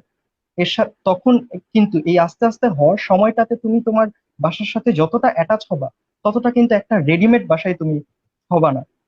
তুমি বেস্ট মেডিকেল কলেজগুলোতে যদি পড়ো, বেস্ট বলতে আমি অবশ্যই আমি বোঝাচ্ছি প্রতিটা মেডিকেল কলেজই বেস্ট, বাট আমি বোঝাচ্ছি যে পুরাতন যেসব মেডিকেল কলেজগুলা, তুমি ইতিহাসের অংশ হবা, অবশ্যই ইতিহাসের অংশ হবা। বাট নতুন মেডিকেল কলেজগুলোর চ্যালেঞ্জিং বিষয়টা এবং ইন্টারেস্টিং বিষয়টা হচ্ছে এই, তুমি ইতিহাস তৈরি করার জন্য সাহায্য করতে পারবা। তোমাকে দিয়ে তোমার মেডিকেলকে মানুষ আরো 10 জন চিনতে পারবে। তুমি এখন বলতে পারবা যে তুমি এই মেডিকেলটাকে তুমি রিপ্রেজেন্ট করতেছো। তুমি যদি স্ট্রেংথফুল হও, তুমি যদি ওই লেভেলের হও, নিজেকে তুমি ওই লেভেলে নাও, তাহলে তুমি কোন মেডিকেলে পড়ো, আচ্ছা ধরলাম তুমি প্রাইভেটে পড়তেছো, সরকারি কোনো মেডিকেলেই হলো না, সমস্যা কি? প্রাইভেট থেকে অনেকজন অনেক বেস্ট জায়গায় আসতেছে, আমাদের অনেক টিচার প্রাইভেটে, তাদের তাদের কাছ থেকে আমরা অনেক কিছু শিখতেছি। সো নিজের মধ্যে কোনোদিনও হীনম্মন্যতা বোধ রাখবা না যে আমি কোথায় পড়তেছি, আমার মানুষ আমার ইনস্টিটিউটকে নিয়ে কি বলতেছে, এসব কোনো কথা না। ইউ আর মানে তুমি নিজেকে তৈরি করবা, তোমার দ্বারা তোমার প্রতিষ্ঠানকে চিন্তা হবে। নিজেকে যদি ওই লেভেলে নিতে পারো, তোমার প্রতিষ্ঠানও যেরকম হেল্পফুল হবে এবং তুমি নিজেও হেল্পফুল হবে। সো নিজে যা পাইছো সেটাকে আলহামদুলিল্লাহ বইলা গ্রহণ করে নাও। এবং আমাদের মেডিকেল কলেজ অবভিয়াসলি আস্তে আস্তে, আমি বলতেছি না এখনই, বাট আস্তে আস্তে ওয়ান অফ দ্য বেস্ট হয়ে যাবে, সেটার আশ্বাস এবং বিশ্বাস দুইটাই আমার আছে। সো তোমরা জাস্ট ওয়েট করো এবং যারা পারবা যোগ দিয়ে দাও আমাদের সাথে। Will make history together. আল্লাহ হাফেজ। তো দীপ আসলে অনেক ভালো কথা বলছে, এটাই আসলে সত্যি কথা যে আসলে প্রতিষ্ঠানের চেয়ে বড় কথা নিজে, আমি নিজে রিপ্রেজেন্ট করবো আমার প্রতিষ্ঠানকে, বা আমি আমার প্রতিষ্ঠানকে সকলের কাছে সম্মানিত করে তুলবো, এই জিনিসটা থাকা উচিত। তো এই ক্লিপটা আমি ব্যবহার করব নেক্সট ইয়ারে যখন মুগদা ভার্সেস অন্য মেডিকেল একটা যুদ্ধ লাগবে, অ্যাডমিশন টেস্টের আগে একটা যুদ্ধ লাগে প্রতি গ্রুপে। তো এই গ্রুপে যুদ্ধের সময় আমি ক্লিপটা ব্যবহার করবো। তো অনেক কথা হলো, আমার যে প্রশ্নগুলো ছিল সেগুলোর অ্যান্সার প্লাস বাকিদের প্রশ্নের অ্যান্সার দেওয়ার চেষ্টা করলাম। একজন আমি প্রশ্ন করছে যে ফোর্থ সাবজেক্ট বায়ো নেওয়া, বাট এখন খুব টেনশনে আছি ভাইয়া, একটু ক্লিয়ার কর, রিল্যাক্স হতে পারতাম। আচ্ছা, তোমার ফোর্থ সাবজেক্ট বায়োলজি নেওয়া সেটা কোনো সমস্যা নেই। আমি তো তোমাকে বললাম যে তুমি ঢাকা ইউনিভার্সিটির জন্য মেইন যে ব্যাপারগুলো বায়োলজি, কেমিস্ট্রি এবং ফিজিক্স, এই তিনটায় তুমি ভালো হবে। যেহেতু তোমার ম্যাথ দাগানোই লাগবে, তো ম্যাথ তুমি কিছুটা বেসিক করবে যেন ম্যাথে তুমি 8 থেকে 10 মার্কস পাও, তাহলেই তো হচ্ছে। আর ফোর্থ সাবজেক্ট নিয়ে হচ্ছে যে অন্যান্য জিনিসগুলা নিয়ে কোনো সমস্যা নেই। ফোর্থ সাবজেক্ট তোমার যেটাই থাকুক সেটা মেডিকেল বা ইউনিভার্সিটিতে বা বুয়েটে কোনো প্রবলেম ক্রিয়েট করে না। তো আমার লাস্ট একটা প্রশ্ন আমার তিনো ফ্রেন্ডের কাছে, সেটা হচ্ছে যে 10 বছর আগে তোমরা কোথায় ছিলে এবং 10 বছর পর নিজেকে কোথায় দেখতে চাও? তো এই প্রশ্নটা প্রথমে মনিষাকে দিয়ে শুরু করি, মনিষা যে বা দীপ। তো 10 বছর আগে মনিষা কোথায় ছিল এবং 10 বছর পর মনিষা নিজেকে কোথায় দেখতে চাও? আচ্ছা, এটা খুবই একটা মানে কি বলবো, কঠিন প্রশ্ন। 10 বছর আগে আমি যদি হিসাব করি, এখন কত বছর, কোন সাল? 2020 না? 2010-এ মেবি আমি ছিলাম ক্লাস 7। ক্লাস 7, তাহলে হ্যাঁ, 2010 সালে ক্লাস আমি 7। 7 ছিলাম। Manipur school and college branch 1-এ ছিলাম। তখন আমার খুবই ভালো টাইম ছিল, ক্লাসে রোল এক ছিলাম, টিচাররা খুব চিনতো। ঠিক আছে, তো তখন আসলে আমি জানতাম না যে আমি মেডিকেলে আসবো বা মেডিকেল নিয়ে পড়াশোনা করব, বা আজকে কফি উইথ কারণের মতো সাদাবের সাথে লাইভে আসবো, যেহেতু সাদাব কফি টফি কিছু অফার করে নাই। যাই হোক, তো তখন আসলে লাইফটা ছিল অন্যরকম, তখন তো বাচ্চা মানুষ ছিলাম, যে জীবনের এইম লাইফ কিভাবে মানে কি বলবো ঠিক করতে সেটাও জানতাম না, লাইফটাকে এনজয় করতাম। তো তখন ছিলাম তো তখনকার মতো, তখন স্কুল লাইফ ছিল, বাবা মার কথা মতো চলতাম, ভালো মেয়ের মতো পড়াশোনা করতাম টরতাম। আর তখন ছিলাম তখনকার মতো। তখন কিন্তু সত্যি আমার লাইফের কোনো এইম ছিল না যে আমি মেডিকেলে পড়বো বা কিছু। তখন লাইফে সবকিছু সহজভাবে নিতাম, যে আল্লাহ কপালে যা রাখছে তাই হবে। আমার বাবা মা কখনোই পড়াশোনা নিয়ে প্রেশার দেয়নি, সো আমি যা চাবো তাই ইনশাআল্লাহ করবো। তবে মনে অলওয়েজ একটা ইচ্ছাই ছিল যে আমার, যেহেতু সবাই বলে যে সরকারি প্রতিষ্ঠানে পড়া একটা বড় ব্যাপার, আর যেহেতু আমরা হচ্ছে মিডল ক্লাস ফ্যামিলি, সো প্রাইভেটে পড়ার মতো সামর্থ্য হয়তো আমার বাবার হতো না প্রাইভেট মেডিকেলে পড়ানোর মতো। আসলে আমার তখন থেকে একটা মনে ইচ্ছা ছিল, মেডিকেলে পড়ি বা ইঞ্জিনিয়ারিং এ পড়ি না কেন, আমি সরকারি প্রতিষ্ঠানে পড়বো। তো তখন আর কি মনে এরকম সুপ্ত বাসনা ছিল, পাশাপাশি স্কুলের পড়াশোনা আর কি চালিয়ে যাচ্ছিলাম। আর এখন থেকে 10 বছর পরে আমি আশা করি ইনশাল্লাহ হয়তো আমার এমবিবিএস পাস তো হয়েই যাবে, যদি আল্লাহ বাঁচায় করোনার এই মানে কি বলবো যুদ্ধে যদি আল্লাহ টিকিয়ে দেয়, এবং যদি ইনশাল্লাহ এমবিবিএস পাস করি, তাহলে আমার ইচ্ছা যে 10 বছর পরে আমি নিজেকে এমন একটা অবস্থানে দেখবো, যে অবস্থানে আমার বাবা মা আমাকে নিয়ে প্রাউড করবে। আমি জানি না যে আমার নামের পাশে কতগুলো ডিগ্রি থাকবে, ঠিক আছে, যে ডক্টরশিপ, মুনিসা পারি, এমবিবিএস, এফসিপিএস, এমডি, বিসিএস কি থাকবে আমি জানি না, কিন্তু আমি চাই যাতে 10 বছর পরে আমার নামটা দেখে মানুষ আমাকে কসাই না বলে। মানুষ আমাকে অ্যাটলিস্ট আমার নামটা শুনে যেতে না বলে যে এই ডাক্তার তো 2 মিনিট দেখে 500 টাকা 1000 টাকা ভিজিট নেয়, এই ডাক্তারের কাছে যাব না, এই ডাক্তারটা হচ্ছে কসাই। আমি চাই না যে আমার নাম শুনে 10 বছর পর কেউ এটা বলুক। আমি চাই 10 বছর পরে যদি সবাই আমার নামটা শুনে বলে যে এই ডাক্তারটা অনেক ভালো, তোমরা এই ডাক্তারের কাছেই যাও, এবং এই ডাক্তারের কাছে গেলে সে কসাই না, সে মানুষ হিসেবে তোমাকে ট্রিটমেন্ট দিবে। আর মনের তো কিছু সুপ্ত বাসনা থাকে যে ইনশাল্লাহ আমি এমবিবিএস পাশের পর আমার প্রথমে ইচ্ছা আছে এফসিপিএস এর জন্য ট্রাই করা, পাশাপাশি বিসিএস এর জন্য ট্রাই করব। কারণ আমার আসলে বাইরে যাওয়ার ইচ্ছাটা একটু কম, তো এই জন্য আসলে আমি মানে ফ্ল্যাট বা ইউএসএ মিলে ওগুলো নিয়ে এখনো চিন্তা ভাবনা করিনি, দেশেই থাকবো। এই জন্য আমি চাই 10 বছর পরে যাতে আমার নামের পরে এফসিপিএস বা বিসিএস এগুলো থাকুক। তবে এগুলো না থাকলেও আল্লাহর ইচ্ছা, আল্লাহ কপালে যা রেখেছেন তাই হবে। শুধুমাত্র এতটুকুই চাবো যে আজ থেকে 10 বছর পরে যাতে আমার আত্মীয় স্বজন এবং পরিচিত সবাই জেনে যাতে আমাকে একজন মানবিক ডাক্তার হিসেবে বিবেচনা করে। এই তো। ধন্যবাদ মনিষাকে। জেবার কাছেও সেম প্রশ্ন যে আহ 10 বছর আগে কোথায় ছিল এবং 10 বছর পর নিজেকে কোথায় দেখতে চাও? 10 বছর আগে ক্লাস 7-এ, আমি ঠিক মনে করতেছে না, মনে হয় ক্লাস 7-এই ছিলাম, যেহেতু আমরা ব্যাচমেট, মনিসা ক্লাস 7-এ ছিল, সুতরাং আমিও ক্লাস 7-এই ছিলাম। আমি খুব ছোট একটা স্কুলে পড়তাম, মুগদায়, তখন নতুন নতুন হয়েছিল Mohanagar ideal school and college, তো অবভিয়াসলি আমি ওখানে সবসময় ফার্স্ট হতাম। I didn't have any high aspiration regarding my future, but আমি সবসময় ডাক্তার হতে চাইতাম, ছোটবেলা থেকে আমি ডাক্তার হতে চাইতাম। কিন্তু আস্তে আস্তে যখন একটু পড়াশোনার প্রেশার বাড়লো, আরো সিনিয়রদের সাথে কথাবার্তা বলা শুরু করলাম, তখন দেখা গেল এসএসসি পরে আমার মাইন্ডসেট একটু চেঞ্জ হয়ে গেল, যে না, আমি কিছুতেই মেডিকেলে পড়বো না, আমার আব্বু আম্মু যাই বলুক, আমি ঢাকা ইউনিভার্সিটিতে জেনেটিক্স পড়বো। এন্ড দেন আমি সেই এইম নিয়ে চলতেছিলাম, যদি আমার আব্বু আম্মু অনেক বুঝাইতো আমাকে যে না, ডাক্তারি পড়তে হবে, ডাক্তারি পড়তে হবে, বাট আমি বলছিলাম যে না, আমি পড়বো না। তারপরে আমি এইচএসসি তে উঠলাম, কোচিং এ পড়লাম। তো আমি সবসেও পড়তাম, আবার হচ্ছে সাব্বির স্যারের কাছেও বায়োলজি পড়তাম। তো সাব্বির স্যার হচ্ছে ডক্টর হয়েও বায়োলজি পড়াইতো, তো উনার প্যাশন ছিল, উনি ভালো পড়াইতে পারতো, উনার ইচ্ছা ছিল যে উনি স্টুডেন্টদের পড়াবে। তো উনাকে দেখে আমার অনেক লোভ হইতো যে আচ্ছা, আমি তো এরকমও করতে পারি, ডক্টর হয়েই মানে মেডিকেলে পড়লে যে আমাকে ডাক্তারি করতে হবে এমন তো না, আমি তো স্টুডেন্টও পড়াইতে পারি। ওনাকে দেখে আমি অনেক ইন্সপায়ার্ড হইতাম।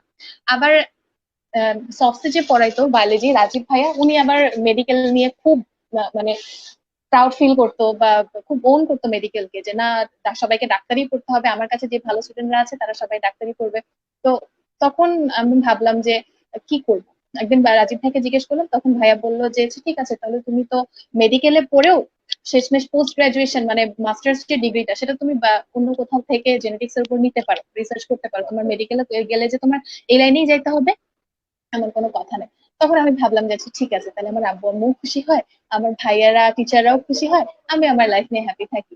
তো এই জন্য 6 বছর আমি কষ্ট করতে ঢুকে গেলাম।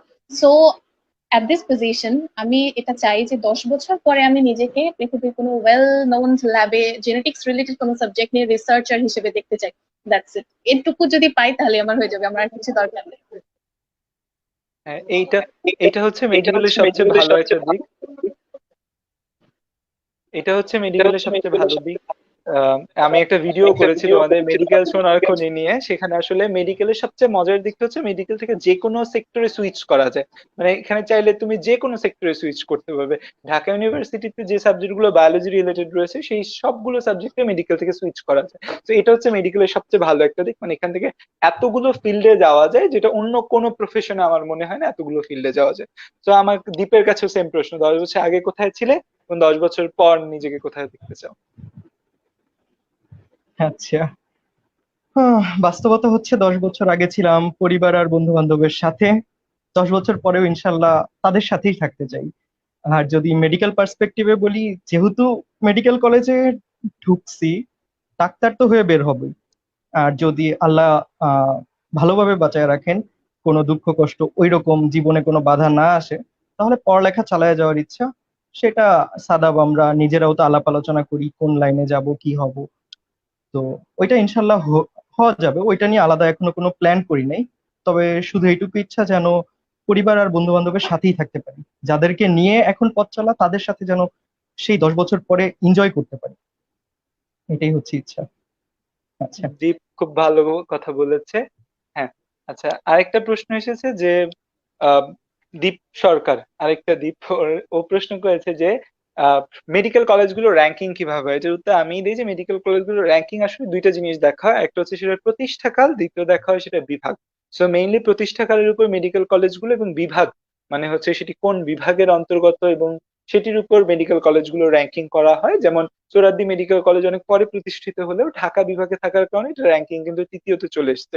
ময়মনসিং এর আগে কিন্তু রাজশাহী এবং অন্যান্য মেডিকেল কলেজগুলো থাকা, আগে অন্যান্য মেডিকেল কলেজগুলো তৈরি হওয়া হয়েছিল, কিন্তু ময়মনসিং যেহেতু ঢাকা বিভাগের অধীনে ছিল আগে, সেটি আগে চলে এসেছে। তো দুইটি জিনিস কনসার্নে রাখা হয়, একটি হচ্ছে যে বিভাগ এবং অপরটি দেখা হয় যে তার প্রতিষ্ঠাকাল। সেটার উপর মেডিকেল কলেজগুলো র্যাঙ্কিং করা হয় ইনিশিয়ালি প্রতিষ্ঠাকালের উপর, তারপর সেটি বিভাগ হিসেবে চলে যায়। আর প্রশ্ন আরেকজন আছে যে লাস্ট 6 মান্থ 6 আওয়ার করে পড়লে কি সিলেবাস কভার করা সম্ভব? আমি বলবো যে হাবিব, 6 ঘন্টা কেন পড়বে, একটু বেশি পড়ো, এখন তো বন্ধই আছে। 8 থেকে 10 ঘন্টা পড়া কোনো কঠিন ব্যাপার না। তো 24 ঘন্টার মধ্যে যদি তুমি 1/4 1/3 যদি তুমি তোমার পড়ালেখার জন্য না রাখো বা তোমার প্যাশনের পিছনে না রাখো, তাহলে তুমি আসলে কিভাবে ভালো করতে পারবে? সো 6 ঘন্টা না পড়ে অন্তত 8 ঘন্টা পড়া উচিত রেগুলার। তো মোটামুটি আমরা জগৎ, যেহেতু ওগুলা ভ্যালিড প্রশ্ন ছিল, আমরা ভ্যালিড প্রশ্নগুলোর অ্যান্সার দিতে পেরেছি। আহ এবং আচ্ছা, আমি 10 ইয়ার আগে কোথায় ছিলাম এবং 10 ইয়ার পর আমি কোথায় দেখতে চাই, এটার অ্যান্সারটা চাচ্ছে। আমি 10 বছর আগে আমিও ক্লাস 7-এ ছিলাম এবং আমার স্কুল ছিল শামসুল হক খান স্কুল অ্যান্ড কলেজ। ক্লাস 7-এ থাকতে খুব সম্ভবত 10 বছর আগে শামসুল হক খান স্কুলে বন্ধুদের সাথে খেলাধুলা করতাম, বোতল নিয়ে ফুটবল খেলতাম মাঠের মধ্যে, টিফিন টাইমে হচ্ছে যে দৌড়ে হচ্ছে চটপটি খেতে যেতাম। তো এগুলাই হয়তো কাজ ছিল। আর হচ্ছে বন্ধুদের সাথে একটু মারামারি করতাম, ডাব্লিউ দেখতাম, রেসলিং দেখতাম, তখন খুব ক্লাসে রেসলিং খেলার প্র্যাকটিস করতাম একজন একজনের সাথে। এটা ছিল 10 বছর আগে। আর 10 বছর পর আমি নিজেকে কোথায় দেখতে চাই, সেটা আসলে অনেকগুলা ডাইমেনশন। যেমন আমার ড্রিম হচ্ছে যে আমি ওয়ার্ল্ড এর one of the best cardiac surgeon হতে চাই। তো 10 বছর পর আমি দেখতে চাই যে না, আমার যে ড্রিম কার্ডিয়াক সার্জারি ফিল্ড, সেই ফিল্ডে আমি এগিয়ে যাচ্ছি এবং one of the best cardiac surgeon হওয়ার পথে আছি। এবং সকলের সাথে একটা ভালো সম্পর্ক আছে, আমার যে ফ্রেন্ডরা এখন আছে এবং আগে যে ফ্রেন্ডরা ছিল, সকলের সাথে একটা ভালো বন্ডিং থাকে। এবং এরকম হয়তো সামনে আরো চেঞ্জ হবে, ইচ্ছা স্বপ্ন, যেহেতু এখন অনলাইনের জগতে কিছুটা ঢুকে গিয়েছি, এই জগতে একটু এগিয়ে যাওয়ার ইচ্ছা হয়তো থাকবে। বাট ফার্স্ট এন্ড ফরমোস্ট আমি চাই যে আমি one of the best cardiac surgeon হব ওয়ার্ল্ডে। টপ 5 জন কার্ডিয়াক সার্জনের নাম বললে যেন আমার নাম আসে, কারণ আমি মেডিকেলের প্রতি খুব ইন্সপায়ার্ড অনেক আগে থেকেই। বাট আমাকে একটা নাম খুব ইন্সপায়ার্ড করতো, সেটা হচ্ছে দেবী শেঠি। যে ইন্ডিয়ার দেবী শেঠি, তাকে বলা হয় উপমহাদেশের সেরা কার্ডিয়াক সার্জন। তিনি প্রায় 100-র উপর ওপেন হার্ট সার্জারি করেছেন সফলভাবে, তো মানে ফার্স্টের দিকে। তো এই যে সফলতাগুলো আমি একটু অর্জন করতে চাই। আমি আবার একটু ফেম সিকার মানুষ, আমি একটু ফেম পছন্দ করি। তো আমি চাই যে one of the best cardiac surgeon যেন উপমহাদেশে হতে পারি, এবং বাংলাদেশের মানুষের মুখে যেন আমার নামটা থাকে দেবী শেঠির নামের বদলে। তো সকলকে ধন্যবাদ যারা লাইভে যুক্ত ছিলেন, সকলকে ধন্যবাদ আমাদের সাথে লাইভে যুক্ত হওয়ার জন্য। এবং দীপ, জেবা এবং মুনিসা, তাদের অসংখ্য ধন্যবাদ তাদের ব্যস্ত সময় থেকে আমাদের মাঝে লাইভে উপস্থিত হওয়ার জন্য। আমি একটু চেষ্টা করেছি তোমাদের সামনে মেডিকেল লাইভটা উপস্থাপন করার জন্য। সাদাব, আমি লাস্ট একটা কথা বলতে চাই, ঠিক আছে? যে তোমার অনেক স্টুডেন্টই কোশ্চেন করেছে যে কয় ঘন্টা পড়তে হয়, এইচএসসির সময় কয় ঘন্টা পড়বো, লাস্ট 6 মাসে 6 ঘন্টা পড়বো কিনা। তো আমি সবার উদ্দেশ্যে আমার আম্মুর একটা কথা বলতে চাই। আমার আম্মু অলওয়েজ আমাকে একটা কথা বলতে, ইভেন এখনো বলে, আম্মুদের ল্যাঙ্গুয়েজে, যে কারো পরনে আর কারো ধুলনে সমান। ঠিক আছে? কারো পরনে আর কারো ঝুলনে সমান। তুমি যদি সারাদিন 3-4 ঘন্টা বই নিয়ে বসে থেকে আকাশ দেখো, পাতাল দেখো, মনে মনে কোন জামা পরবা, তোমার গার্লফ্রেন্ডের সাথে কি কথা বলবা, সেগুলা চিন্তা করে তুমি 6-7 ঘন্টা বই নিয়ে বসে থাকো, তোমার কিন্তু পড়াশোনা হবে না। আর তুমি যদি পাক্কা 2 ঘন্টা একদম অ্যাটেনশন নিয়ে পড়াশোনা করো, তাহলে সেটা কিন্তু তোমার সেই 6 থেকে 8 ঘন্টা পড়াশোনার চেয়ে অনেক বেশি। এই জন্য তোমাদের সবাইকে আমি just একটা সাজেস্ট করবো, যে তোমরা 6 থেকে 8 ঘন্টা পড়ো, আর মাত্র 1 ঘন্টা পড়ো। Please be attentive. তোমাদের মনের বা পার্সোনাল যত সমস্যা, যত চিন্তা ভাবনা আছে, সব বাদ দিয়ে জাস্ট কনসেন্ট্রেশন করো, তাহলে সেই কনসেন্ট্রেশন দিয়ে তুমি 1 ঘন্টা পড়লে সেটা করবে। এতটুকু বলতে। মানে আমাদের ডিপ ওয়ার্ক করতে হবে, আমরা শ্যালো ওয়ার্ক করি। আর এখন দেখা যায় ইন্টারনেটের যুগে খুব ডিস্ট্রাকশন বেশি থাকে, তো আমরা এই শ্যালো ওয়ার্কটা বাদ দিয়ে যদি ডিপ ওয়ার্কের দিকে যাই, তখন কিন্তু আসলে পড়ালেখার যে প্রবলেমটা কয় ঘন্টা পড়তে হবে এগুলো থাকবে না। তো সকলকে অসংখ্য ধন্যবাদ আমাদের সাথে লাইভে যুক্ত হওয়ার জন্য। ইনশাল্লাহ আমরা আবার একদিন লাইভে যুক্ত হব, সেদিন হয়তো আমরা সবাই অনেক বড় বড় জায়গায় থাকবো এবং আমাদের নিজেদের এক্সপিরিয়েন্স গুলো শেয়ার করবো। So thank you all. Thank you, tata.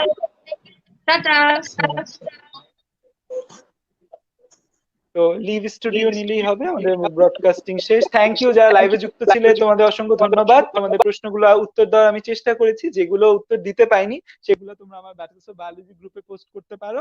So আরেকটি ঘোষণা, যেটি হচ্ছে আমরা নেক্সট দিন লাইভে কাকে আনবো।